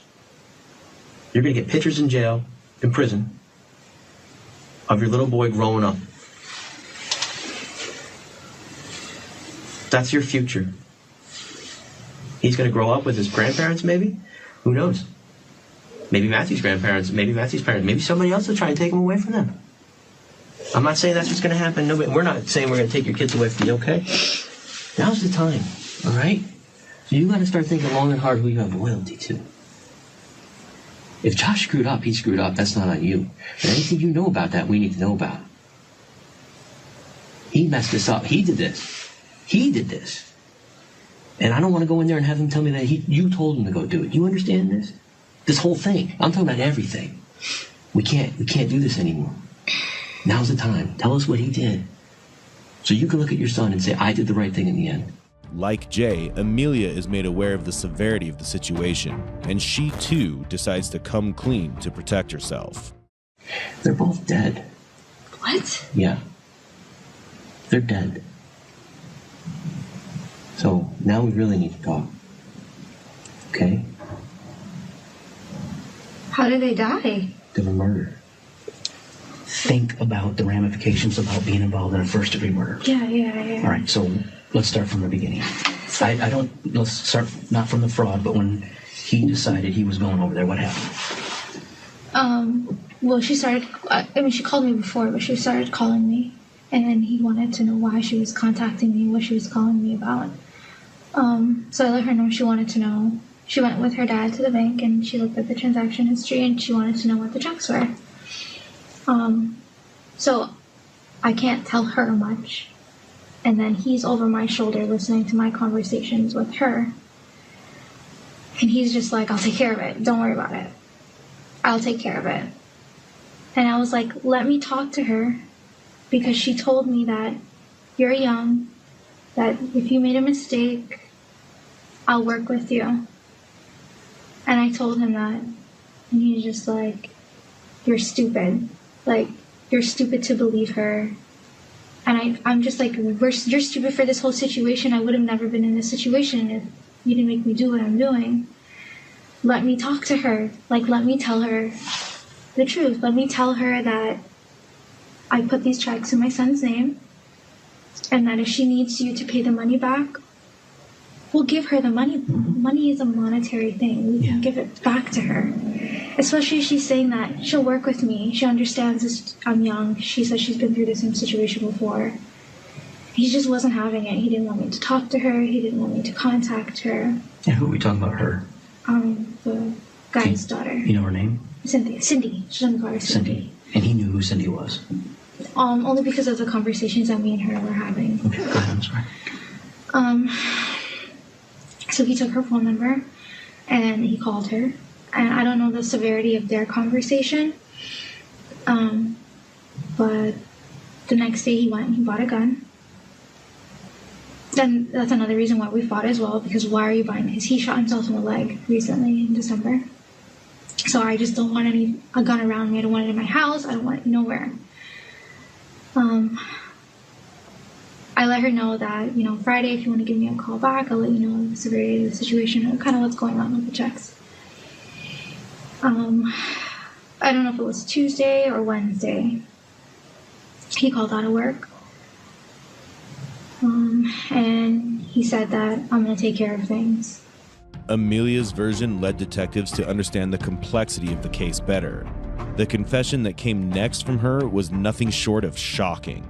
I mean, everything's as normal for me because I don't know the severity of what's going on or the situation. So he buys this gun within a day and then destroys it the next, in about 24 hours, he bought it and destroyed it. He's destroying it in process, I'm guessing. Where did you buy it at? I have no clue. I think he bought it at like a pawn shop. Okay. When did you become aware that he was involved in the murder? Well, I didn't know what happened. I just stopped hearing from her. And then when I said something about, can I call her? He told me no. And then he got really mad at me, and he was like, if you say something, I'm going to kill you. Okay, he's not going to say that unless he told you about the murder. That's the part that's so when did he tell you about the murder? Sweetie, you got to let this go. You can't, anything you hold back is not going to look good. You've got to just tell it. It hurts. It's scary. I understand that. But not talking is worse for you than talking. You've got to talk. Let me ask you a question. Were you there when he killed him? No. Then why are you not talking? Who cares what he did? Because I'm scared. I'm telling you, you need to be scared about not telling the full truth. If I talk, I'm not going to jail for this? You're going to jail for the fraud. No, yeah. Okay, fine. Were you there? Did you? Let me ask you. Well, let's go back to that question. Okay. When did he tell you that he killed him? He didn't tell me he killed him. He said I handled the situation. It was Did he describe how, what? He never physically said like what he did or if anything was done. Did he say he shot him? Well, I'm guessing he had his gun, so. Don't guess. Did he tell you that he shot him? Yes. He said he shot him. Mm-hmm. Where did he go? Oh, I don't know. He didn't say anything. But he said he shot him. Yeah. Who did he say he shot? He said he shot the lady and the kid. And the kid. Okay. And then after that's when he put his clothes in a bag, and then took the gun and left. He put everything in like a clear. So he knew he killed him. Who? You knew he killed him. Yeah. Okay. And his defense is going to be, it was your idea. So this is something you need to get out from underneath this, because obviously he ain't gonna do anything but to protect himself. Of course. All right. So when did you know he was gonna go over there and shoot him? When I got home for lunch the day before. The day before, you knew he was going over to shoot him. Mm-hmm. Why? Why? How did you know? Oh, he told me. He said, I'm gonna go shoot him? He didn't say that. He said, I'm going to handle the situation. Okay, but did he mention the word shooting? No. Okay, did he have the gun and say, I'm gonna go handle the situation? What makes you think he was going over there to shoot him prior to it happening? Well, I mean, why purchase a gun the day before and then say that you're going over there? That was kind of like where I was confused at. Very logical thinking. Yeah. And so And from then him buying the gun and what he said, you put two and two together. He was going there. Okay, and then after, okay, go ahead, I'm sorry. He told me if I say anything that he'll kill me too. And this is after you knew he shot him. Yes. With Amelia's confession secured, the detectives now turn to Joshua, giving him a chance to come clean. You would kill her? No. And her whole family? No. Never would have said that. But you and your wife, after you found out that it was Cynthia Stack and Sean Stack that were killed that morning in their apartment, never discussed their murder, who might have done it, and this might come back to you. Did you ever think that? Yeah, we talked about that. What was that conversation? What did you guys talk about yesterday? I said, we're going on a cruise. This is kind of crazy with all the stuff going on right now. I told her, I saw something on the news when I was looking up the situation with the Coy Police Department, because I wanted to see if my name was out as far as if reporters or anything got my name, because they had my number. And then she told me, it's crazy. You wanted to talk to her. You tried to talk to her that night. I think you even sat here and said, I tried to call her to tell her what was going on, I think is what you said when you got back in the car and you were vaping. So, You're nodding your head, yeah. So that's not somebody who's having a problem with somebody who doesn't want to talk. You know what that means? That somebody turns their phone off because they don't want people to know where they're at, okay? Listen, I could watch TV too and know if I turn my phone off, they don't know where I am. So that's very easy to explain, okay? So your phone is off. So your phone is off. And then you go and you went over the Alchemy Lounge and you probably got pissed off thinking about it even more. And then you know what? At some point in time, guess what? You go back over there. And you know what? You can shake your head no way you want, but again, it doesn't make sense why. So this is what I'm trying to explain to you. You need to sit and think about this, okay? You need to think about it. And this is what people are going to hear. And people are going to go, he's not telling the truth, all right? The fact of the matter is this Jay guy just didn't come out of nowhere. He came out of somebody that was going to try and sell pills for you and get you money. And I think that what that shows is, that I believe. I'm pretty sure you believe that too. He took your money, and he probably took your money. He took your money with the guys that he was going to buy drugs for you, to sell the drugs for you and give you the money. He was going to take a little cut. That was a lie. Okay, but again, we paid him to get rid of these two people. Right, and that's where I come back to. We're right back to square one. Okay, if you paid them to do this, how do you think that makes you? How do you think that makes your hands any less dirty? It did. I am dirty. I understand that. You are just as guilty as they are. Like Jay and Amelia, Joshua finally admits his guilt, likely hoping for a reduced charge if he can convince the detectives he wasn't the one who pulled the trigger. You've already messed up as much as, and then you're going to let her go down. You really want to take her down with you? What do you have to gain? What are you going to get from taking her down with you? What? What is there to gain? Nothing.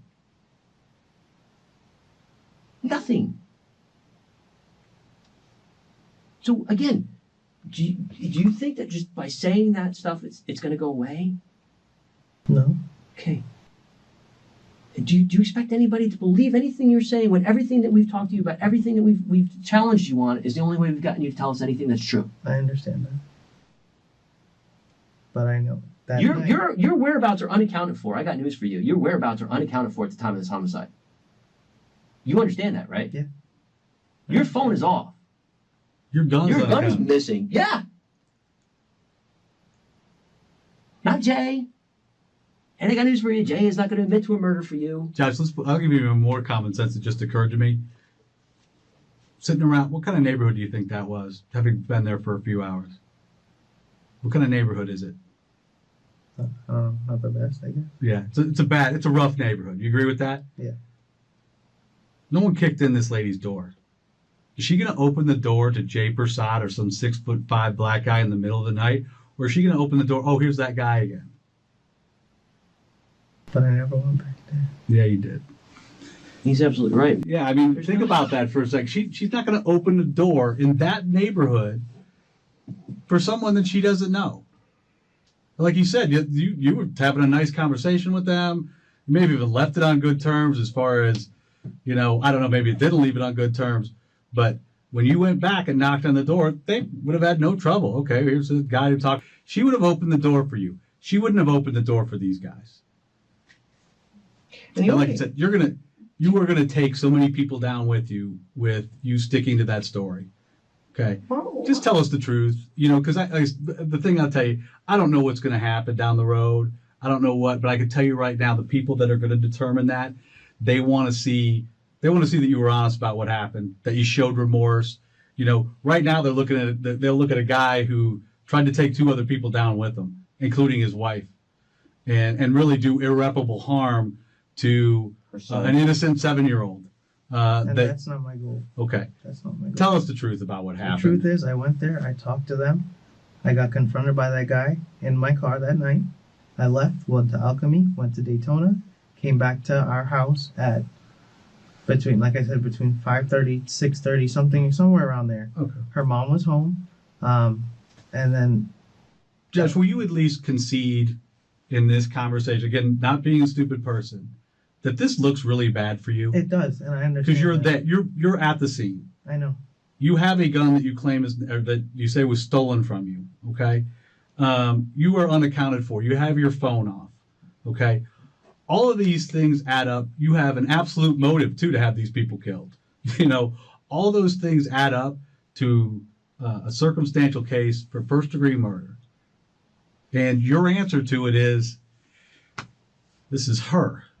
Detectives confront Joshua about the gap in his alibi during the murders, pointing out that he cannot account for his whereabouts at the time.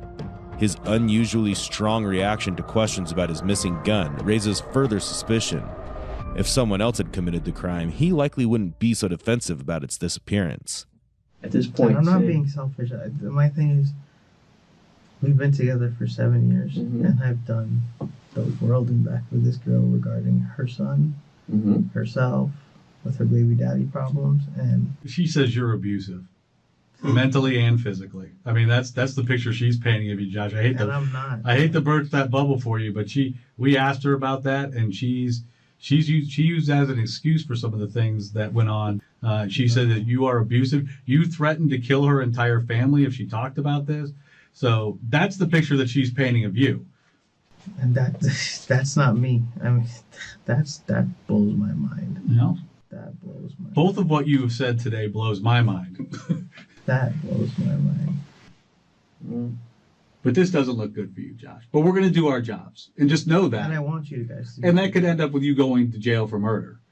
You know? Because, again, there's a lot of things here. I'm not a big believer in coincidences. Neither one of us are. You know? But you think about all those things that you got going against you at this point in this case. That you're there. That you have a gun. That it's got missing. You're unaccounted for. You know, you absolutely have a motive. You've already tried to make some half attempt to have these people killed or to regenerate some more money. I mean, there's just a lot of problems. A lot of problems. So we'll just have to see how it pans out. Is there going to be anything on your phone about this case, about this murder, about any chatter about what went on or about paying people? On July 28, 2018, 10 days after the murders, 28-year-old Joshua Ramsamy was officially arrested and faced 2 counts of first-degree murder with a firearm, while his wife, 25-year-old Amelia Bassoon, was charged in his accessory.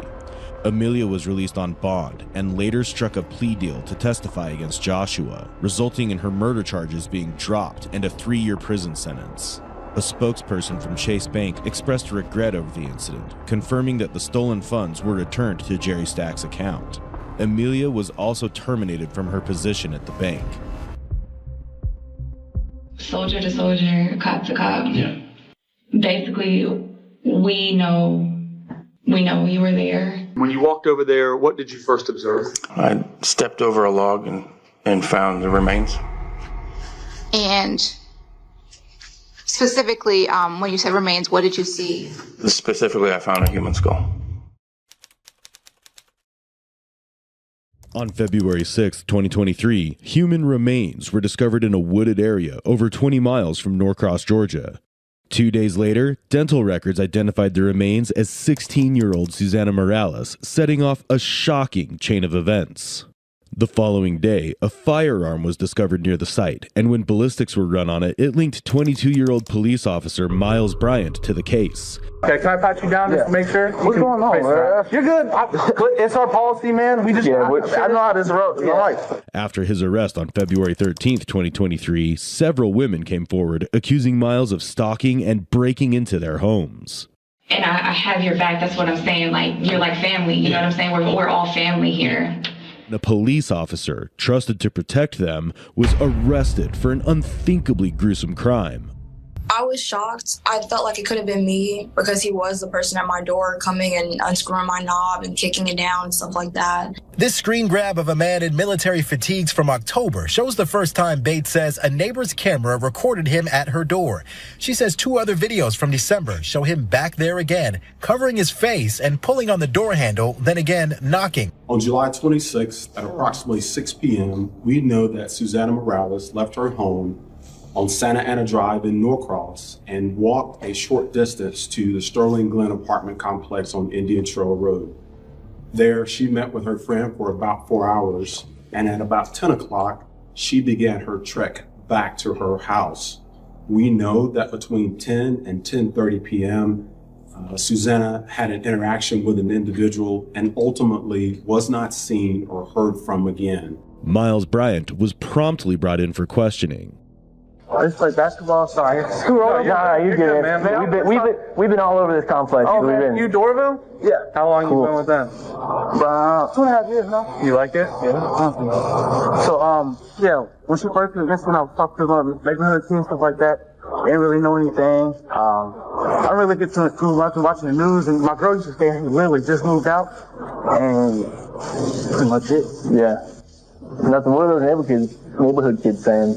I haven't talked to them in a minute, but when she first was missing, it was like it was just with her, and they were joining on each other, some crazy stuff. Yeah. I haven't heard anything actually. Like me and my girl was talking about it, stuff like that. It was like it's just weird. They said she was walking home, and then she just, you know. And that's what we're just out here asking questions and stuff.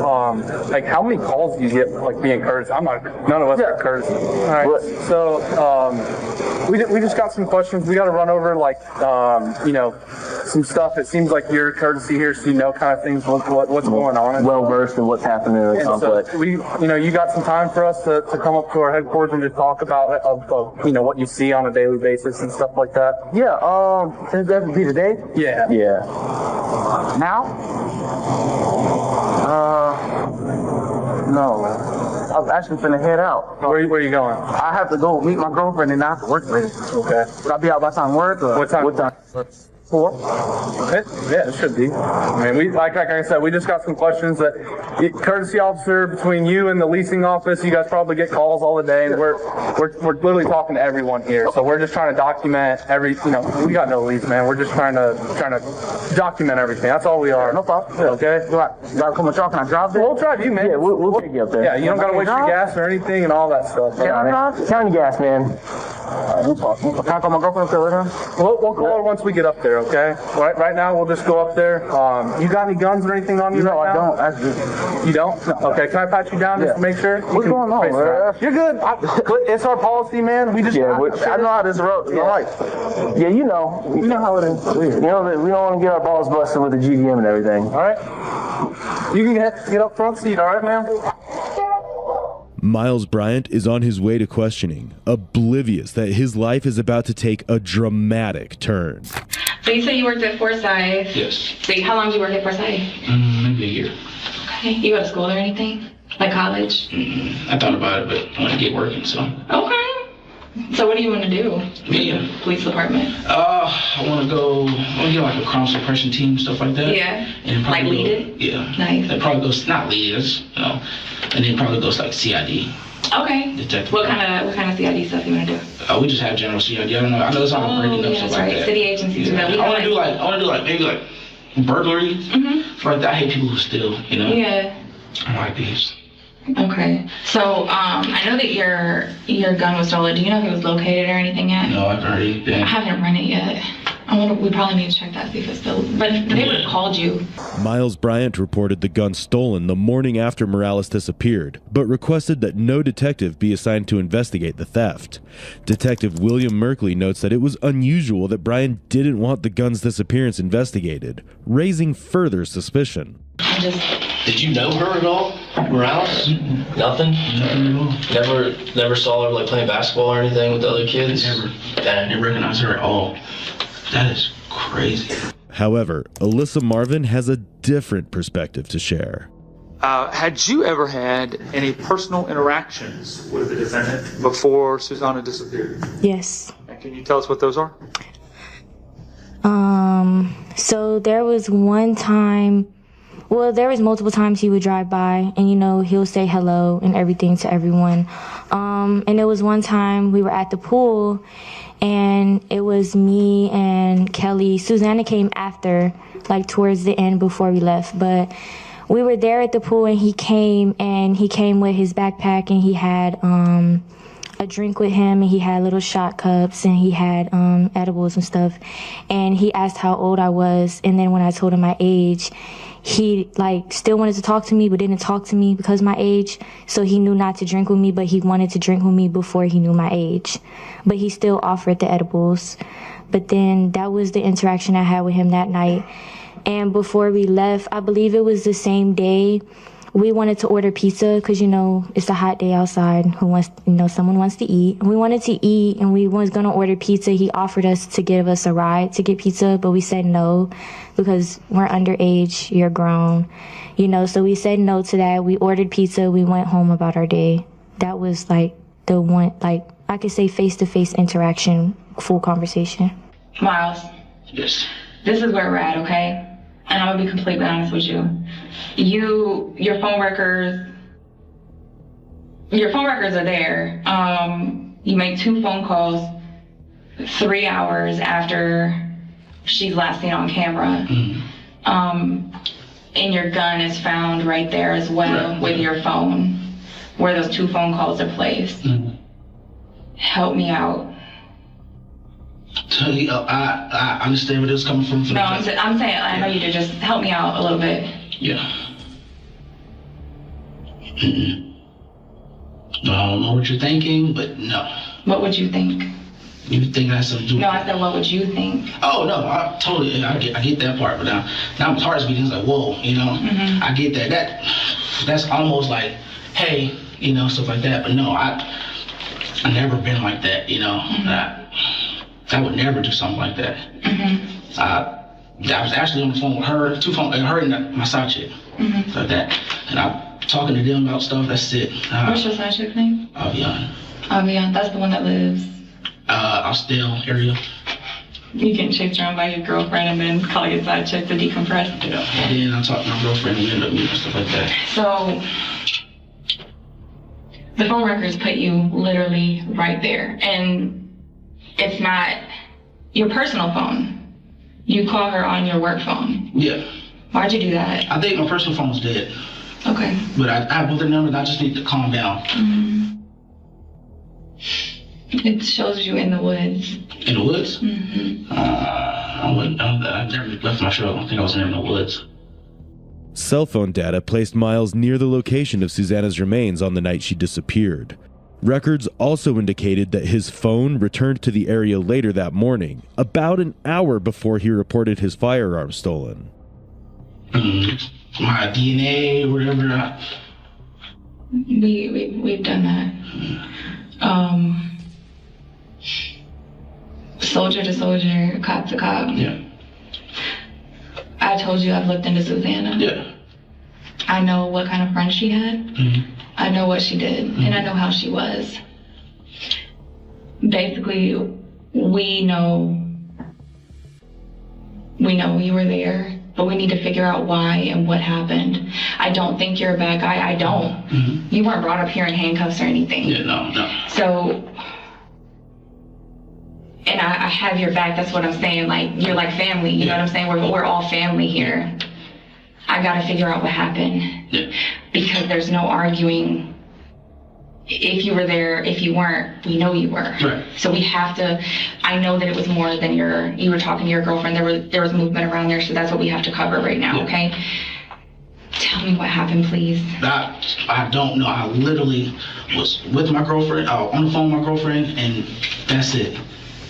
Miles' ex-girlfriend, Evian Smear, contradicts his story of that night and points out suspicious scratches on his truck.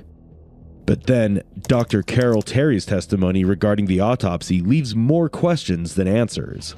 In this case, I called the cause of death undetermined due to decomposition with skeletonization. I believe if I had had the intact body, I could have come up with a specific cause of death, but I'm limited based on what I have. The body is too decomposed. All I have is a skeleton.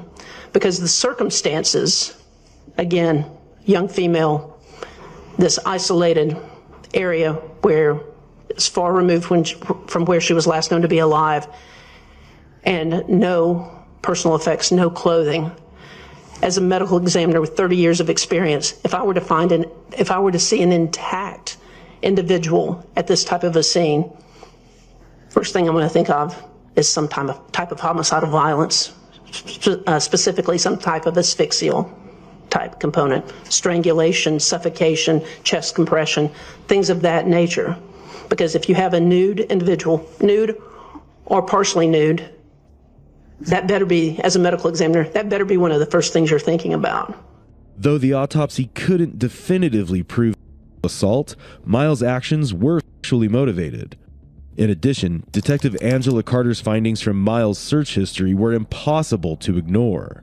I found photographs of him looking at the media coverage of Susanna that had the pictures attached to them.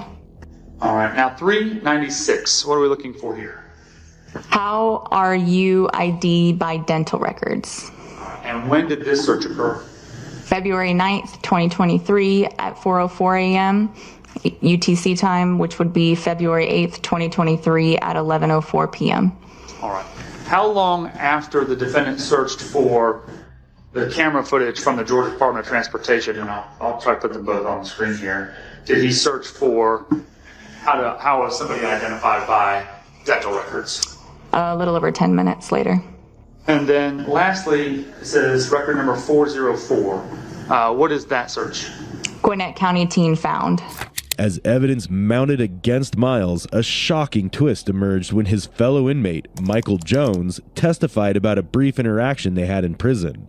Okay, and what conversation did you have with him about some of the details of what was contained in the discovery? After a few days, after he read it, looked over it, he come back out and he said, "Well, I don't think I'm not gonna get charged for this. They ain't got nothing against me. There's no. It says right here plain. He says it says right here plain. There's no blood, no semen, no nothing. They can't. They ain't got nothing against me." Miles, I'm getting frustrated because I feel like you think I'm lying to you. No, I believe. Really. Because maybe I am wrong about you. Maybe I'm wrong. You also tried to get into a girl's apartment off Annistown. You didn't? Oh, your phone was just casually there too? No, they had a whole investigation about that. I was there, but I didn't try to break in her apartment. She lied. So what was you trying to do? I was talking to her. Like we was free. Like You didn't try to open her door? Me and my sergeant. You didn't answer my question. You didn't try to open her door? Yes. Okay, I know. Why was you hiding your head? It was raining. Oh, it was raining. Where was your PC? You was wearing a gray jacket. Yeah, that was a violation of 6. You're right. Yeah, exactly. Because you didn't want anyone to see your hat because it has your name on the back of your head. Okay? No, I didn't have a PC on. I swear. I know, exactly. Yeah. Because you didn't want people to see your name. No. Yes. She knew exactly where I was. She knew who I was. She didn't want you there. She didn't ever tell me that. She never told me that. Did she invite you over? No. You didn't. So you just show up to this girl's apartment and try to break in. That's how it looks, right? Yeah. So casually, you're just the victim in all this. You just casually be in all these like victim situations where you're just casually in the wrong place at the wrong time. That's what you're telling me. No, my sergeant did a whole investigation. Miles, you gotta just take a minute, take a breath. You gotta stop. Hey, Miles, who is the suspect in this? It's okay. Take a breath. Take a deep breath. We need your help. We want to give this family closure. I understand that. Your gun's there. Your phone puts you in the woods. What can we give this family? You're not a bad person, Miles. This is not just an effect on you, this is an effect on all officers everywhere. I know, I'm not, it's not me. It's not me. If you were me, what would you do? I understand it, I don't know. Tell me, what would you do? Tell me. Investigate some more stuff like that. I don't know. Like what? I know you did your thing. You did your due diligence. It's not. Nothing to do with that part. You can ask my girlfriend. Nobody was with me. When she was with me, even before all that nobody was with me. How do you explain your truck being parked in front of Susanna's house a month after she went missing? What you mean? So do you guys use Vigilant? You know what Vigilant is? Mm-hmm. So it compiles, you got LPR cars? Yeah. So it takes every LPR car, and it takes all the LPR cars from like the repo people, and it puts it into Vigilant, and we can research that. So doing our due diligence, your truck is sitting outside Susanna's house. Where does she live? I sit outside her house. Where does she live? Can you show me my truck yet? Yep, sure can. No, I can't. It's dead. Pretty sure I took a picture of it though. Like just sitting there? Mm-hmm. I don't even know where she lives. It's not a question about if it's you or not, because we already know that. No. But listen, it's a question about what happened, okay? Send it. It's not. It's a question about if you are a cold-blooded killer or if you made a mistake. That's literally where we're at right now. Miles is in deep denial, but the detectives, determined to extract a confession, escalate their approach by sending in more aggressive and confrontational interrogators. Because you know you killed her that night. No. So, yes, the evidence is yes. No, I did not kill her, and it wasn't nothing. So then did you dump her body there? No. Did somebody else kill her? I don't know. It had to. It wasn't me. Well, you have some part. You have some sort of part in it. There's no other way you could have all this on this incident. There's no other way unless you have a part in it. I have no part in it. It's impossible. That's a bold-faced lie. It's impossible. So you're telling me right here, you think that a jury is going to believe you when your gun is there, your phone is there, your truck is in front of a house a month later, 3 days after the incident, you're calling her sister to find out what they know? Do you think a jury's going to believe that? No. Especially the jury now. Yeah. Juries hate cops. Yeah. The truck incident, was it moving? I don't remember ever stopping and looking at somebody's house. It was stopped. Can't be. You know, it's probably the same thing where, you know, you found the sign of the missing person and you just randomly call her sister to find out what she knows or what she can tell you, and now you just randomly went out and parked in front of her house to see if maybe you could be the superstar who finds her walking down the street and return her home? No, none of that. No. Well, then what connection do you have with her address? Nothing. If it's a neighborhood, I drove around the entire neighborhood. It's not. Why? What you mean? Why would you drive around her neighborhood? I drive around. I told them I drive around everywhere, but not for her. I was helping to sit in front of her address. So here's the thing. Here's the way those LPRs work. Yeah. Because it's not from a police car. Police cars, those run all the time. Right. The repo people don't turn them on the street. They're going through parking lots, apartment complexes, neighborhoods. They're looking for repo cars. That's where we get most of our data. So you were parked. I couldn't be parked. You said it yourself earlier, the data doesn't lie. The data doesn't lie that your phone's there. The data doesn't lie that your gun is there, where her body's found. The data doesn't lie your truck is sitting outside of her house. The DNA sure ain't gonna lie, because that lasts forever. Yeah. It can't, I could not be, that's the one that's frustrating me. Outside her house, sitting there, it couldn't be. That flusters you? That's what's frustrating you? No, I'm just saying that's the part. Or is that one of the many things that are a coincidence that night? Is that what you think you weren't going to get caught on? No. What? Call him. I didn't think I would have nothing to do with this. The detectives conclude their interrogation without securing a confession from Miles. Susanna's family attorney, Alex Northover, states that the Doraville police failed to take timely corrective action. There were multiple indications that this individual presented a danger. There was a previous allegation of stalking. Alex Northover asserts that the city of Doraville should be held accountable, adding that he communicated with officials during the ongoing criminal and civil investigations.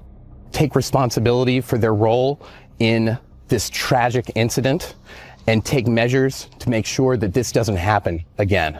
He suggests it's time to reform the process of recruiting new officers. Increased hiring, screening procedures, adequate training. Yet more startling revelations are on the horizon. While he was on duty and in uniform, asked her to utilize her cell phone because he needed to log into his bank. And instead of doing so, he accessed her videos and sent himself videos of conducting activity on her phone. It's a danger to women in this community. He is has not upheld the oath that he took to protect and serve both the citizens of Doraville and the state of Georgia. The jury viewed police body cam footage documenting Miles' interaction with the girl who returned home after being reported missing by her family in May 2022. Something was happening to you. We're doing a rape or a missing person, then we find your body out there in the woods. Then what? Because I know you're probably strong and you're smart and you know say no to strangers, stuff like that. Nowadays people don't care. People are my size, big, and just come snatch you up. You can scream, you can shout all you want. They're gonna throw you in the back of the van and go take you, and your parents will never see you again. This badge is supposed to stand for something. It's supposed to stand for the obligation somebody takes to serve and to protect their community. Every officer takes that sworn statement. It's on the side of police cars. They are to serve and to protect. That flag, the United States flag, means something. When somebody in the National Guard takes an oath to uphold and defend the Constitution of the United States and the laws of our country and the laws of the state of Georgia, it means something. But to the defendant, it meant nothing. He took those oaths, and as you've seen through the trial, violated them time and time again. He didn't serve, he didn't protect, he abused. He took his power, he took his badge, and he used that to violate the law. He used that to murder. He is a cop-turned killer. Do you personally, Miles Bryant, want to testify or not? No, ma'am. The defendant has freely and voluntarily decided not to testify with a complete understanding of his rights. Has the jury reached a verdict? Okay, if you'll hand it to my bailiff. State of Georgia versus Miles Bryant. Indictment number 24B-00156-4. Count 1, malice murder. We, the jury, find the defendant guilty.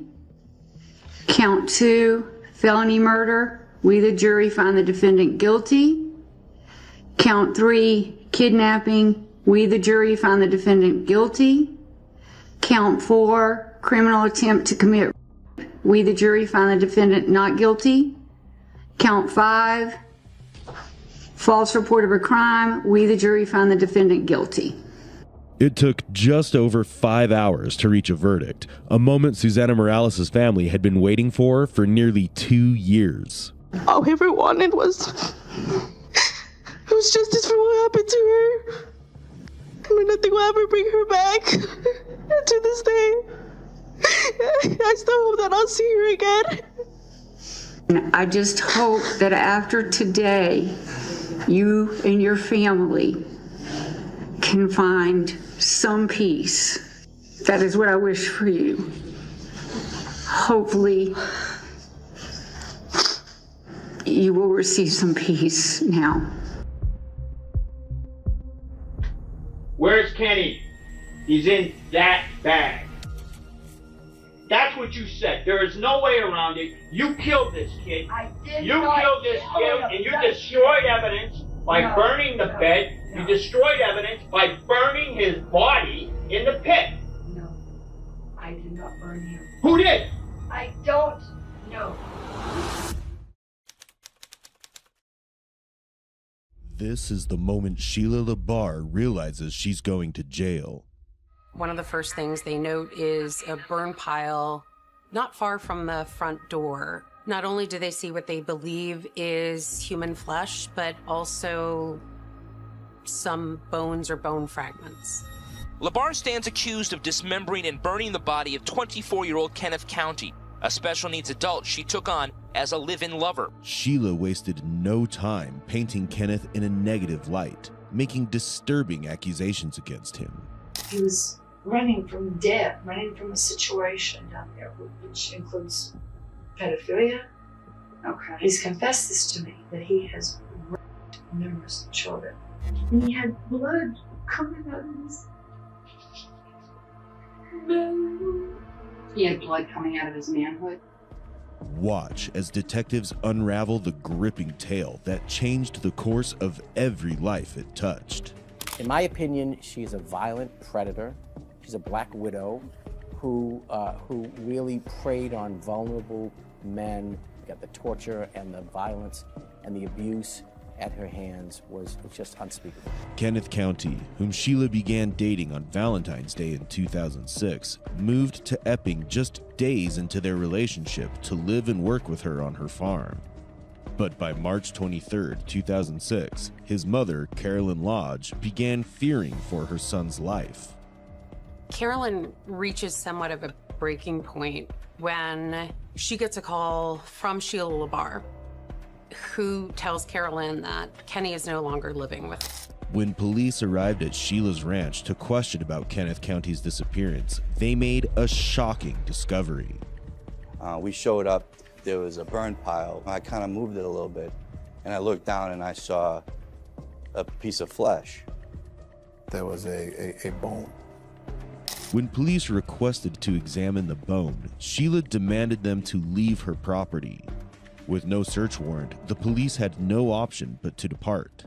While the search warrant is being executed at Sheila's house, she willingly comes in and does a long interview with two highly experienced police officers. You're being recorded right now? Correct. Okay, do you mind Two if we... party consent to tape stay, I understand. Okay, do you mind if we record it? No, I don't mind at all. Okay. And Sheila, we hear you had mentioned Adam earlier before we go on a tape. Who's Adam? Is he a tenant of yours? Or... No. Oh, I'm sorry. Adam is Kenneth Michael County, but he wanted to change his name. Okay. Now, I didn't do that. It used to cost $50. I don't know what it costs now, but I wasn't going to give him my last name, LeBar. He wanted to be with me. He was running from death, running from a situation down there, which includes pedophilia. Okay. He's confessed this to me, that he has raped numerous children. And he was running from debt. But he didn't start in with this. Or obviously, I wouldn't have let him stay in my home. Oh, yeah. So,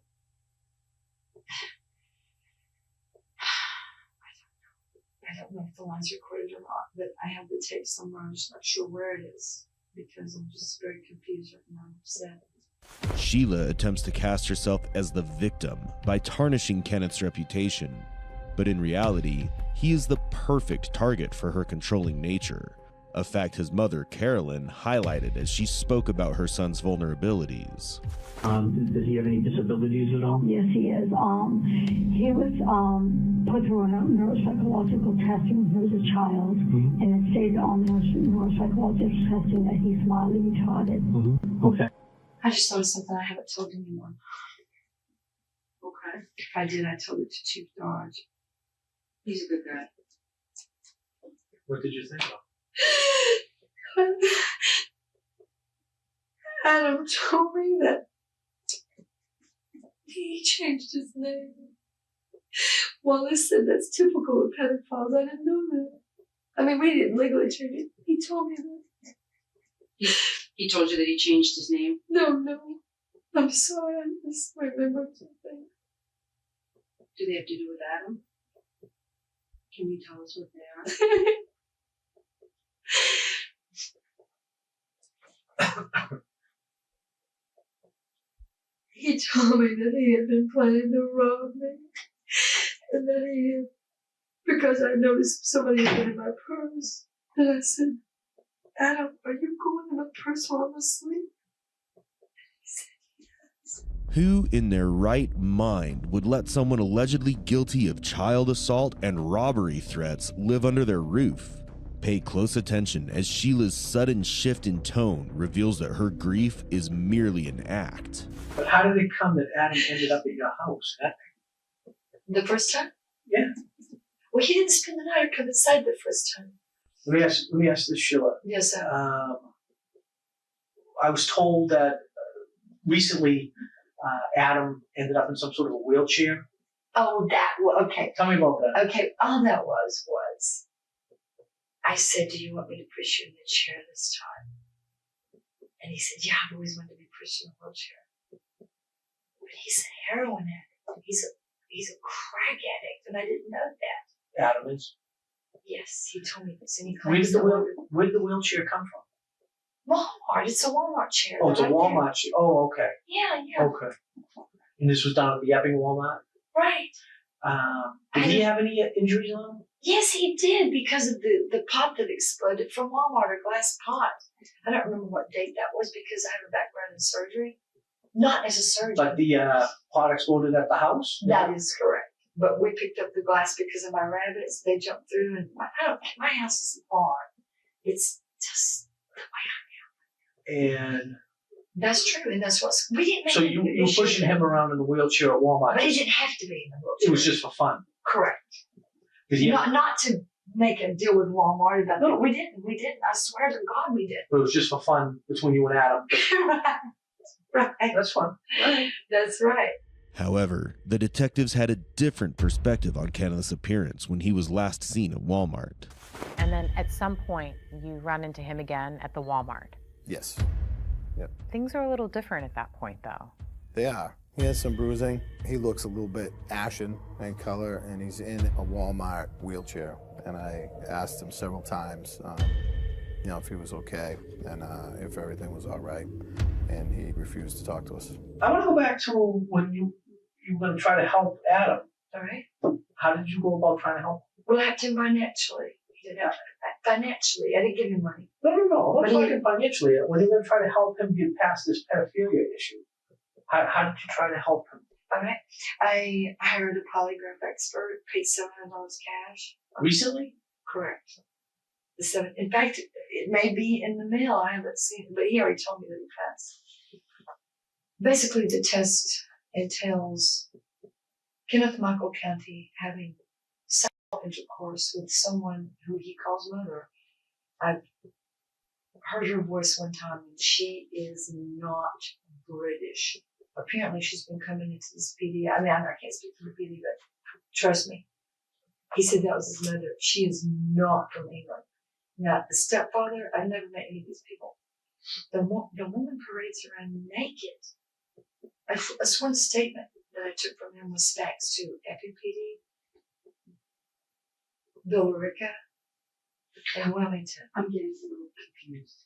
I'm just going to ask you no. I'm going to slow you down, though. We were just talking about him taking the polygraph test. And you said that you set that up and paid for it. Who did the polygraph test? George Tetra. And when was that done? St. Patrick's Day. Okay, of this year. Correct. And where was that done? At my farm. Okay. Which the house was better than it does now. And so George Tatro came in and gave Adam a polygraph test. Correct. Okay. And what was the question he asked him? Well, his notes are at the house. Okay. But he asked him, and when you said he passed, does that mean that Adam said I molested kids and that he passed? How did he pass? What do you mean by that? He passed. Those questions were not asked. Okay. That's one way I protected him, because I wasn't sure if he seriously was doing it or had done it. What question was asked? One of the questions, to the best of my knowledge, was about he and his mother, Carolyn Lodge, having sex. And he passed that. And he passed the part that it's been occurring since I don't know if George, because I wasn't allowed there. But it's tape recorded legally. I got consent first, but I'm not sure where the tape is. It's in one of those suitcases I have up front. So he admitted to having sex with his mother when he was a child, or her having sex with him. As he's as far back as he can remember. Did he admit to having sex with any children now that he's an adult? Not in front of George Tetro, no.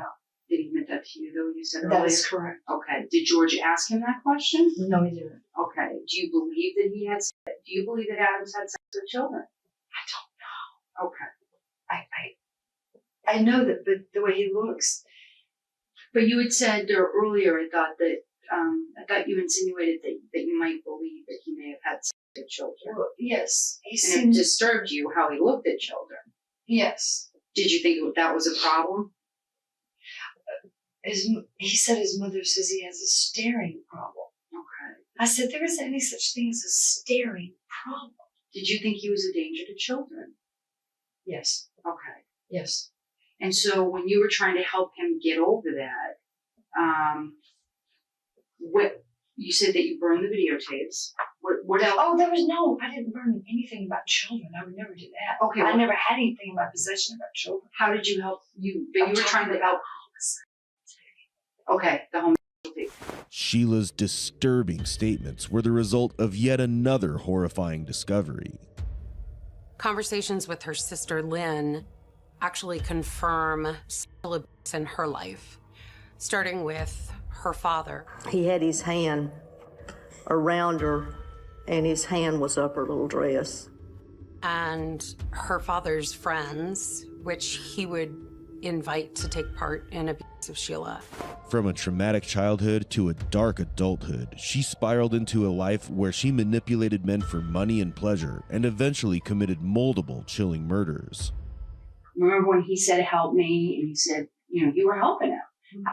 How, other than the burning of the homosexual tapes, what else did you do to help him? I talked to him about God. Okay. And you had said earlier that God... He was an atheist. And God... And then he wanted to be a Christian. Okay. And you said that God, has a master plan. What was his master plan for Adam? Oh, no, I never said to him that God has a master plan. No, but you said to us that God has a master plan. No, I didn't. If you listen to the tape, you'll hear me refer to God as the master. Okay. Well, so the master, do you believe God has a master plan? No. Okay. Well, I'm a Southern Baptist and we call God the master. Okay. Right. But Jesus can be called numerous names. That's not the side of my refrigerator. Okay. How are you helping Adam? Well, I talked to him about God. Mm-hmm. I said, I think you're an atheist. I said, how can you doubt God's existence? And I said, and God says, suffer all little children to come unto me. The ones that really listen. It means that you need to stop looking at them and stop getting excited about them. In addition to portraying Kenneth as a narcotics user, Sheila also describes him as an atheist. Sheila, let me ask you this. That's another reason. We have some concerns, obviously, about Adam and that he potentially could hurt children. So it's important we find him. Where do you think we could look for Adam and find him?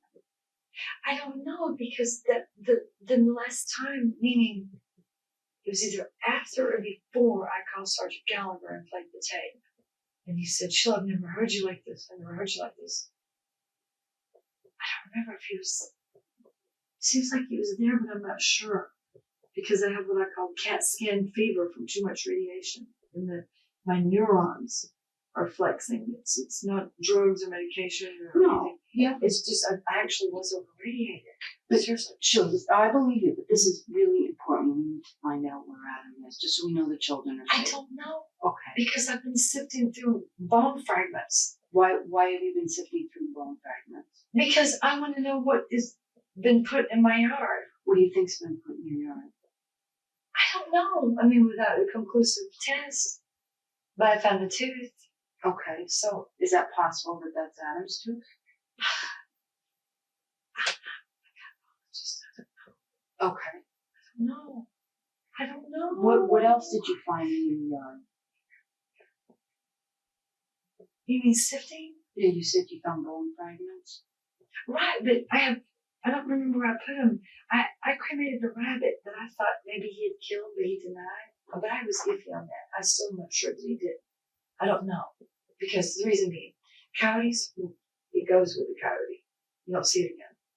Fisher cats, they eviscerate and they take it with them. So, but a human will leave it.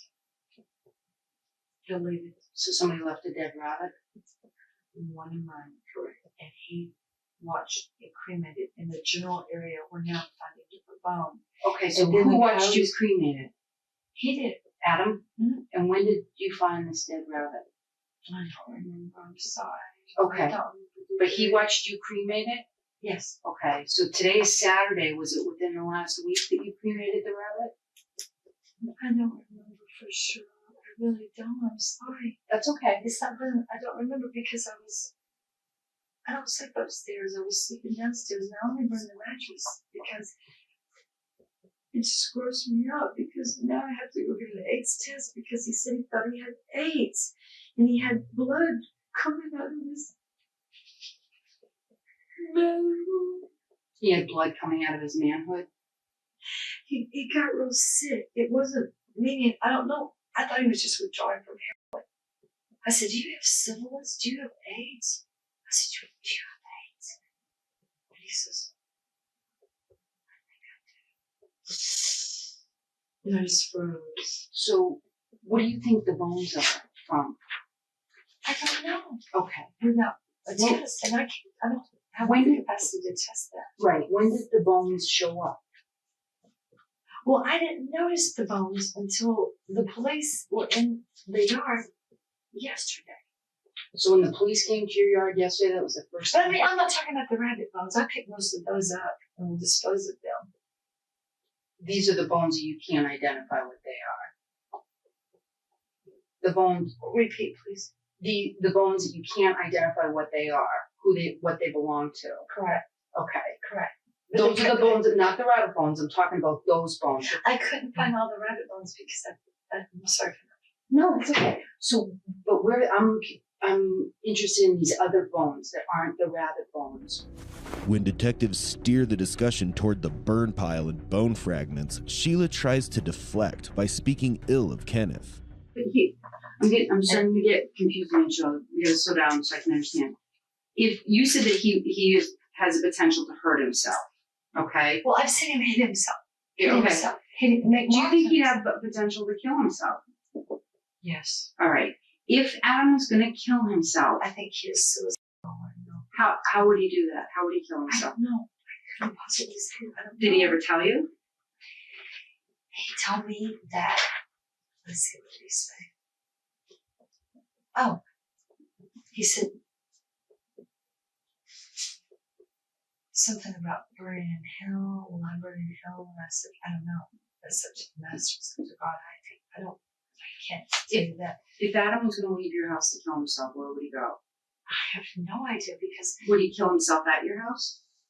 Probably. Okay. Because he had a habit of walking up the road and standing near the tree. Okay. So if those bones that are at your house that you know aren't your rabbit's bones, is it possible those are Adam's bones? Well, using the word possible, then one could say it is possible. But without definitive testing, I don't know. What if we have them definitively tested and they're Adam's bones? Then either he or someone else did something to him. Okay. But if he did something to himself, he wouldn't be able to burn himself, right? Sure he could. How would he do that? Well, I mean,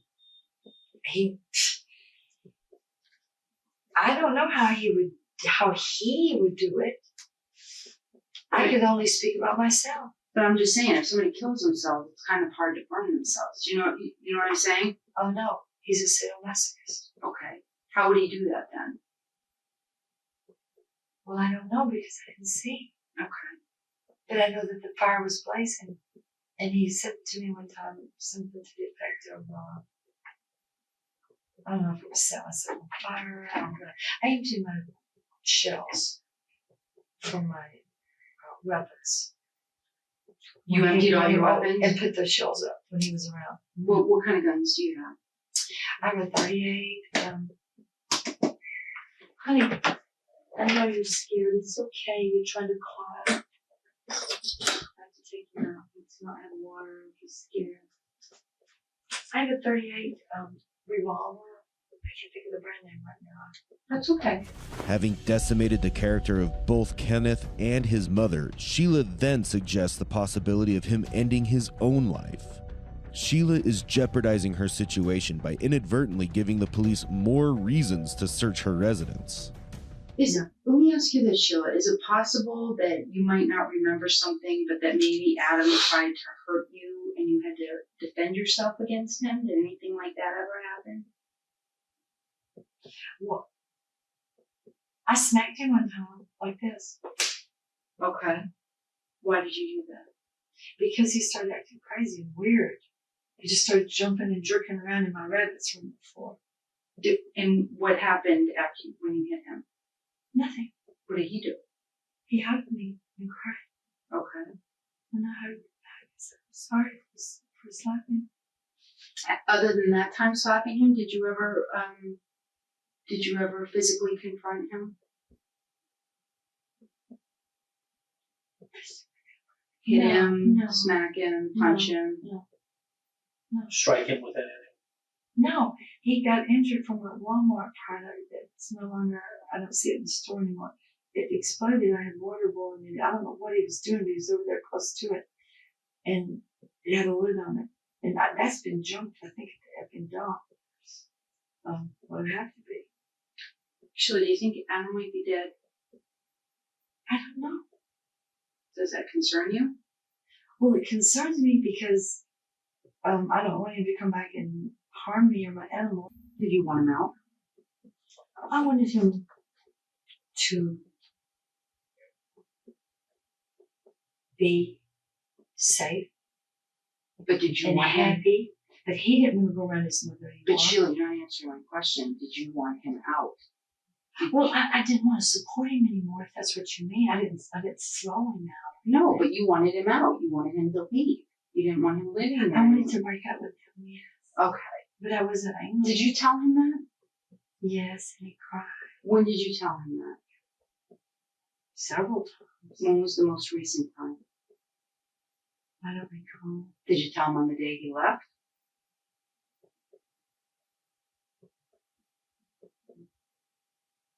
No. What was the conversation like on the day he left? The last day you saw him? I was asleep. I'm not talking about the moment he left. Mm-hmm. What was the last conversation you had with him before the last time you saw him? What was that? The tape. And where I tape recorded him and had him admit how he molested those children. So the last time you talked to him was you taping him admitting that he molested children? Well, no, we talked after that. I recall. I probably cooked him something to eat. No, but wasn't he upset? I mean, he just admits to molesting kids. No. He wasn't upset? No. Were you upset? Yes, I was crying. I was crying. I said, I'm reporting this. I said, I'm bound by law to report it. I'm reporting it. So you told him you were going to report it? Yes. What did he say to that? Well, he wasn't happy about that, but he didn't. You know, he said, his eyes got real big, and he said, I'll kill myself. And I said, no, don't do that. Don't do that. Don't do that. And then I ran and double checked my guns. And I said, you've not loaded or touched my guns, have you? And he said, no. And then I put them up somewhere else. I had him do something that I put them somewhere else. So then after that, I put them back. Okay, but the last conversation was him telling you all this stuff on tape about him molesting children, and then you said you had to report it, which you do. Right. And then he said he's going to kill himself. And then you went and checked your guns. But I was right, because I thought I thought, oh my God, you know, is he going to do that? Because he went for my leopard circular thing where I keep my handgun sometimes. I have lots turned again to that I don't use because nobody comes down. Okay, but so it's just me. So he says he's going to kill himself. He looks for your gun and your No, that's not true. He did not look for my gun. He didn't go anywhere near my gun. I thought you said he looked in the cheetah thing or something that you keep the gun in sometimes. No, replay the tape. Okay. If you want to. Well, I'm not saying I don't believe you. I just say that. Okay, what did you say? About what? Looking for, he didn't look for the guns? No. He said that he wanted to make his parents sorry. Then he wanted to make everybody sorry. For what? No. Well, because his mother molested him repeatedly. They were on a schedule Tuesday and Thursday, he said, every time his stepfather was gone. He went over there, and of course, he claims she walks around naked, parading naked in front of the windows, which could be public indecency. If children see it, or it's harassing other people, and I don't do that. Okay, but let's get back to Aaron for a minute. So, you tell him you're going to report it to the police. And I did. And he says he's upset with that his parents are going to regret it, his family's going to regret it. Is that correct? He said he didn't want to ever go back down there. Okay. That he'd rather die than go back around there. But he didn't say they were going to regret it? He did say that. He said that everybody's going to be sorry or something like that. I don't know who everybody is. Maybe me too. Okay, so how does that conversation end? Well, these are questions that are difficult to answer because perhaps it didn't end. Perhaps he went and watched TV and I cooked and, there was no arguing. There was no arguing? No. When you tell him, I got to report this to the police, that you're a pedophile? No. And his eyes get big? They got big, but he said, it's time that I stopped. And he said, I'm going to make myself stop or something like that.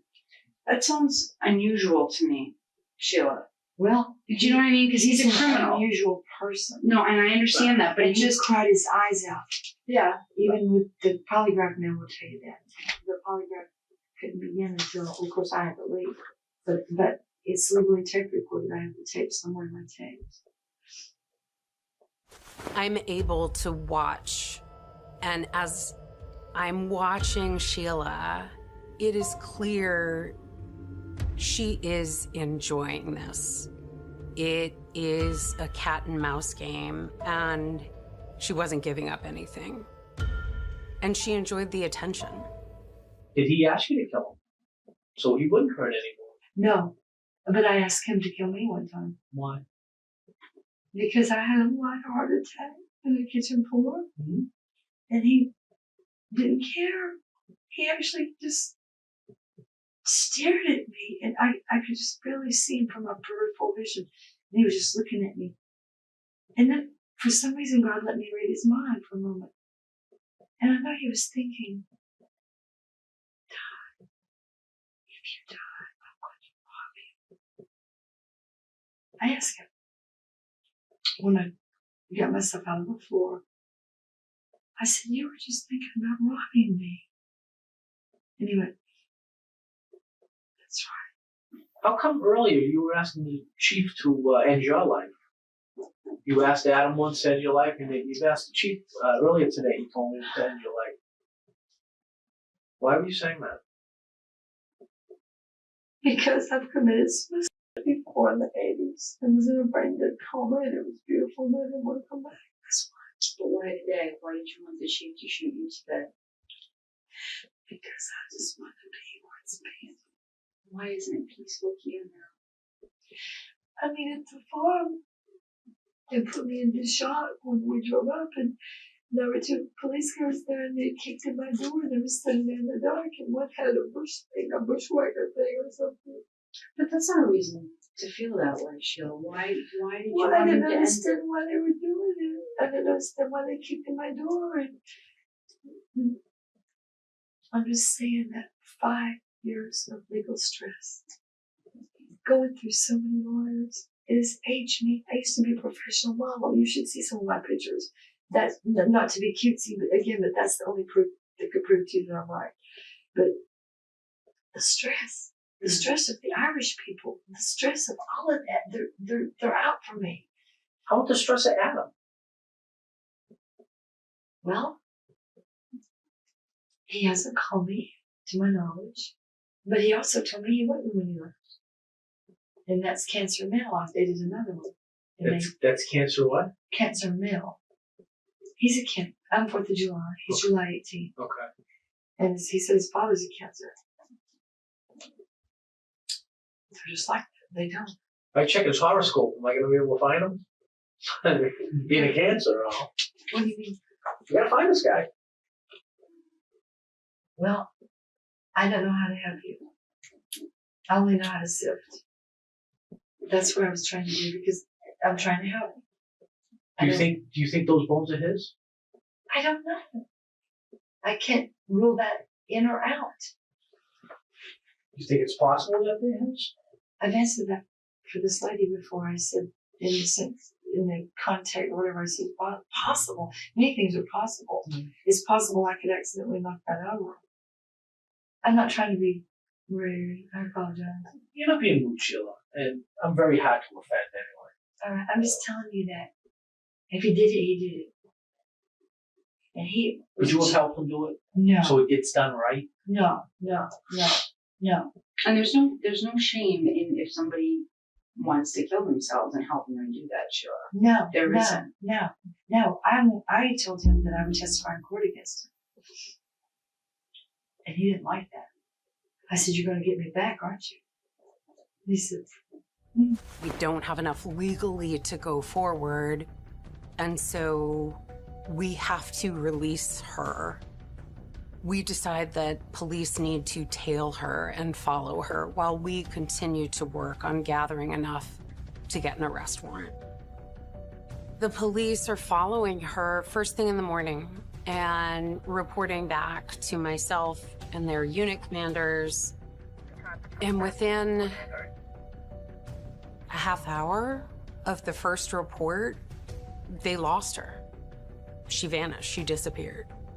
Her picture is pasted on TVs throughout New England at this point as the manhunt continues for this now suspected murderer. While Sheila fled, the discoveries in her home left the detectives shaken. When we sprayed a chemical reagent that reacts to human blood, the toilet bowl, all around the sides of the toilet bowl reacted.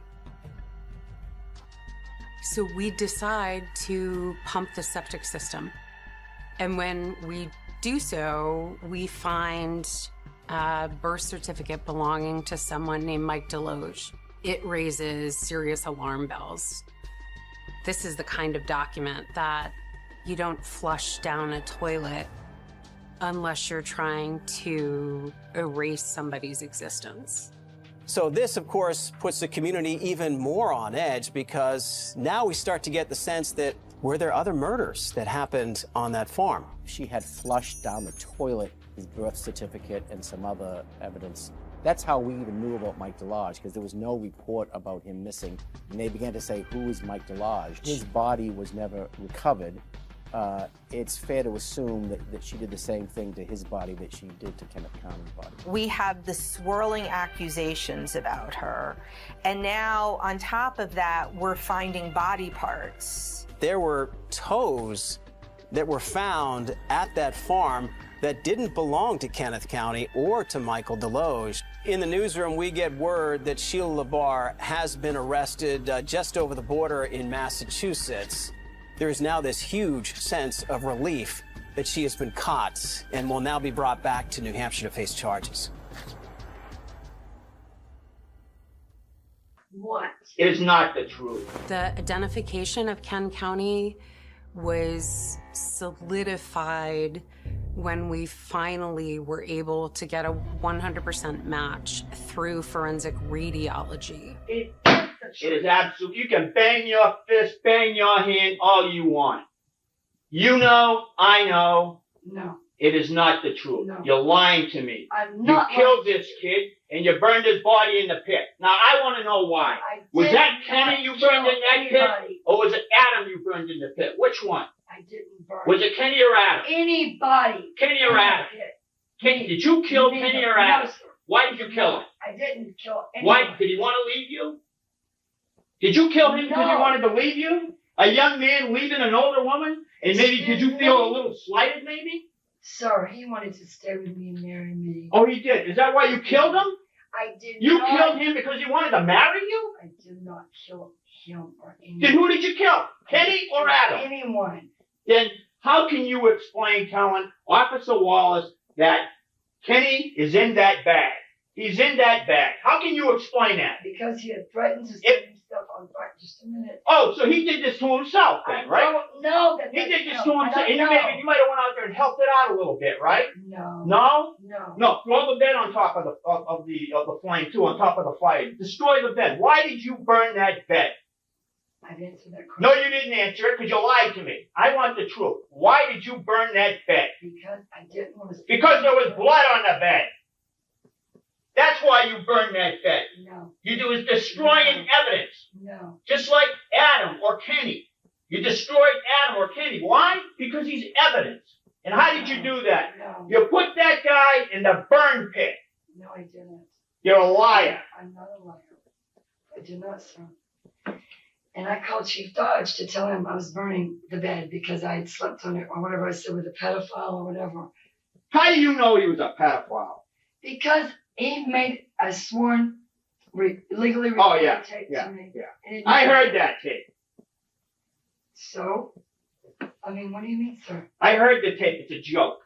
It's a joke. You killed that kid. You put him in the pit. No, I did not. You're a liar. I'm not a liar. Absolute liar. First of all. You're a religious person? Yes, I am. Okay, well, you know what you're It's a goat. Say what? Yeah, well, he's 24 years old as a kid to me. You killed that kid. 24, 25, 26. You killed him. I did not. You put him in the pit. This is the first time that I found out that he's dead. That's a lie, and you know it. You know why? Because when Officer Wallace went over to the house and he asked you, where is Kenny? You said he's in that bag. Deb, You're a liar. I'm not a liar. I'm not a liar. And if that's going to be played for anyone, the whole thing has to be played. You better believe it's going to be played, because you've only heard a little piece of it. You heard the portion that I wanted you to hear. That's a lengthy, lengthy tape. I did not. And you better believe if that thing's played, the whole thing is going to be played. I hear you. Believe me, I hear you. Everyone hears you. You think you're going to convince me that you didn't kill that kid? I'm not trying to convince you of anything. Well, you're lying to me. No, I'm not. Absolutely lying to me. No, I'm not. I'm not. I'm not. How do you think this looks for you right now? How do you think the whole thing looks? Well, based on the racism and... I get that. That's got nothing Give to me do a with break. it. It's a saying. Give me a break, okay? Racism. Give me a break. So, and Chief Dodge. Despite their relentless efforts, the detectives are still nowhere near a confession. Is he dead? You know he's dead. What are you asking us for? You killed him. I didn't. You burned him. Kill him. No. You incinerated him. I did You're not. asking us? I did Give me not. a break. I did not. Of course you did. No, I didn't. Are you a split personality then? No. No? What happened to him? Why did you think he was in the bag? No. Why did you sift those remains? Why were you picking things out of that pile? Why did you care? If you were burning something to destroy them, why did you care? If he had done that or somebody had done that You to didn't him. care. I did You care, didn't and I care now. Sheila, you could not have cared. If you cared about that kid right now, then you would tell me the truth. You would tell me the truth. He's a man. Yeah, he was a man. You know why? Because you killed him. care He's about dead. I love him still. Then why didn't you call his mom to see if he had made it back home if you're so concerned about His him? mom, I His didn't have mother, her number. or his father, anybody. You knew his family. You knew how to get a hold of them. You left messages of them for crying out loud. I did not ever leave a message with You his never family. called any part of his family ever? No. Never? Sir, never. Sheila, Never. that is a lie. You It's another called lie. the family. No, excuse me. I've heard the tape, Sheila. You called the family. What are you talking about? You called the stepfather. You called at least twice. At least twice. You left messages with him. What are you talking about? What messages? Did you not ever call the stepfather? Ever? Sir, no. He called us. Did you call the stepfather No, we didn't. and leave a voicemail? Did you leave a... Oh, wait. Oh, Stepfather, excuse me. whoa! No, you got me confused. Stepfather's different than his father. You're talking about that man from England. I called him left one message at How many? the insurance. One. How many? One. Wrong. At the insurance. fund. Wrong. Well, We have the tape, Sheila. well, if I did. We're going to sit here and Wait, play wait. tapes all night for you, Sheila? No, sir, but he Sheila, wanted me to do that. Adam wanted me to call, make those calls, whatever I did. You just say you never called. Now you called. But I got confused. I thought you meant his You're confused. Sheila, I'm confused. You're all over the place. You're lying. We cut you in many, many lies. You No. called us liars because you said you never said that. I played it to you. You did say it. And there's a lot more. There's a lot more. Taken out of context. Oh, yeah, right. That is what you said. Where's Don't Kenny? worry. Where's Kenny? He's in that bag. And then you go on to say human remains, and you further say the Walmart bag. The same bag you were sifting for me. You put his remains in that bag. I don't think they were for me, but you put them in that bag, didn't you? Chief Dodge. Why would I want those? Chief Dodge. Why would I keep those if I had done that? Why would I not get rid of that if I'd done that? How do we know That that's was what you probably were trying to do? Huh? No. Yeah. No, Yeah. You probably didn't expect 6 cruisers pulling you out that morning either. Of course I did. You were surprised by our No, I appearing wasn't. there. No, Yes, you were. No, I was Yes, not. you were. If you ran in the house, you locked the door. If you knew we were coming, you would have stood there in the yard and waited for us. No. Saying, you know what? I knew No. you'd be here. No. You locked yourself in the house. No, You I locked didn't. yourself in the house. No, I didn't. I ran Yes, it. you did. I ran it and I peed. And you did not. Yeah, how You did I did know not. that? Of course I did. Because I went right to the door and you were at it. I ran in there real quick and I peed. No, you didn't. Yes, I did. Yes, I did. Sheila's trial was set to begin in March 2008. But in February, her legal team dropped a bombshell. In other words, you are agreeing that you committed the acts of murder, but you are saying you are not legally responsible for your actions because of your mental condition at the time. Is that right? That is correct. At issue, was she insane at the time she admittedly killed 2 of her boyfriends? Her defense says yes, but the state says she knew exactly what she was doing. The defense often would just psychobabble about her mental state. It was calculated, and it was deliberate, and it was horrific. The defense played up that surely somebody that did all of these things must be insane. You know, you're crazy. Coffee, hot coffee with extra cream and extra sugar. Hot coffee. Do you think there are other victims out there? Yes. If she met a homeless guy in New York City and took him home and killed him, we would never know. She was using every and all means of disposal. But you definitely believe there are other victims out there? Yes. On June 20th, 2008, the verdict was announced. How say you? Was the defendant sane and guilty, or was the defendant not guilty by reason of insanity? I hereby sentence you to 2 life in prison without the possibility of parole sentences at the New Hampshire State Prison, and you are remanded to the custody of the sheriff. So when the verdict was finally announced, they could not hold their emotion back anymore. The mother of LeVar's second victim, Kenneth County, weeps as she hugs prosecutor Jane Young. Young herself can't hold back the tears. In fact, all 3 of the prosecuting attorneys cry as they hug the family. But Kenneth County's mother and father were perhaps the most emotional. Divorced and both remarried, they reunited for an embrace as this trial brought both of their families together. The harrowing case of Sheila LaBarre reveals a chilling descent into manipulation, violence, and madness. Her calculated acts of cruelty and deception resulted in the tragic deaths of innocent men. Now serving life in prison, LaBarre's reign of terror is over, but the scars she left behind still haunt those who crossed her path. Do you think Sheila was truly a serial killer? Share your thoughts on this chilling case in the comments below. Like, share, and subscribe to the channel for more such content.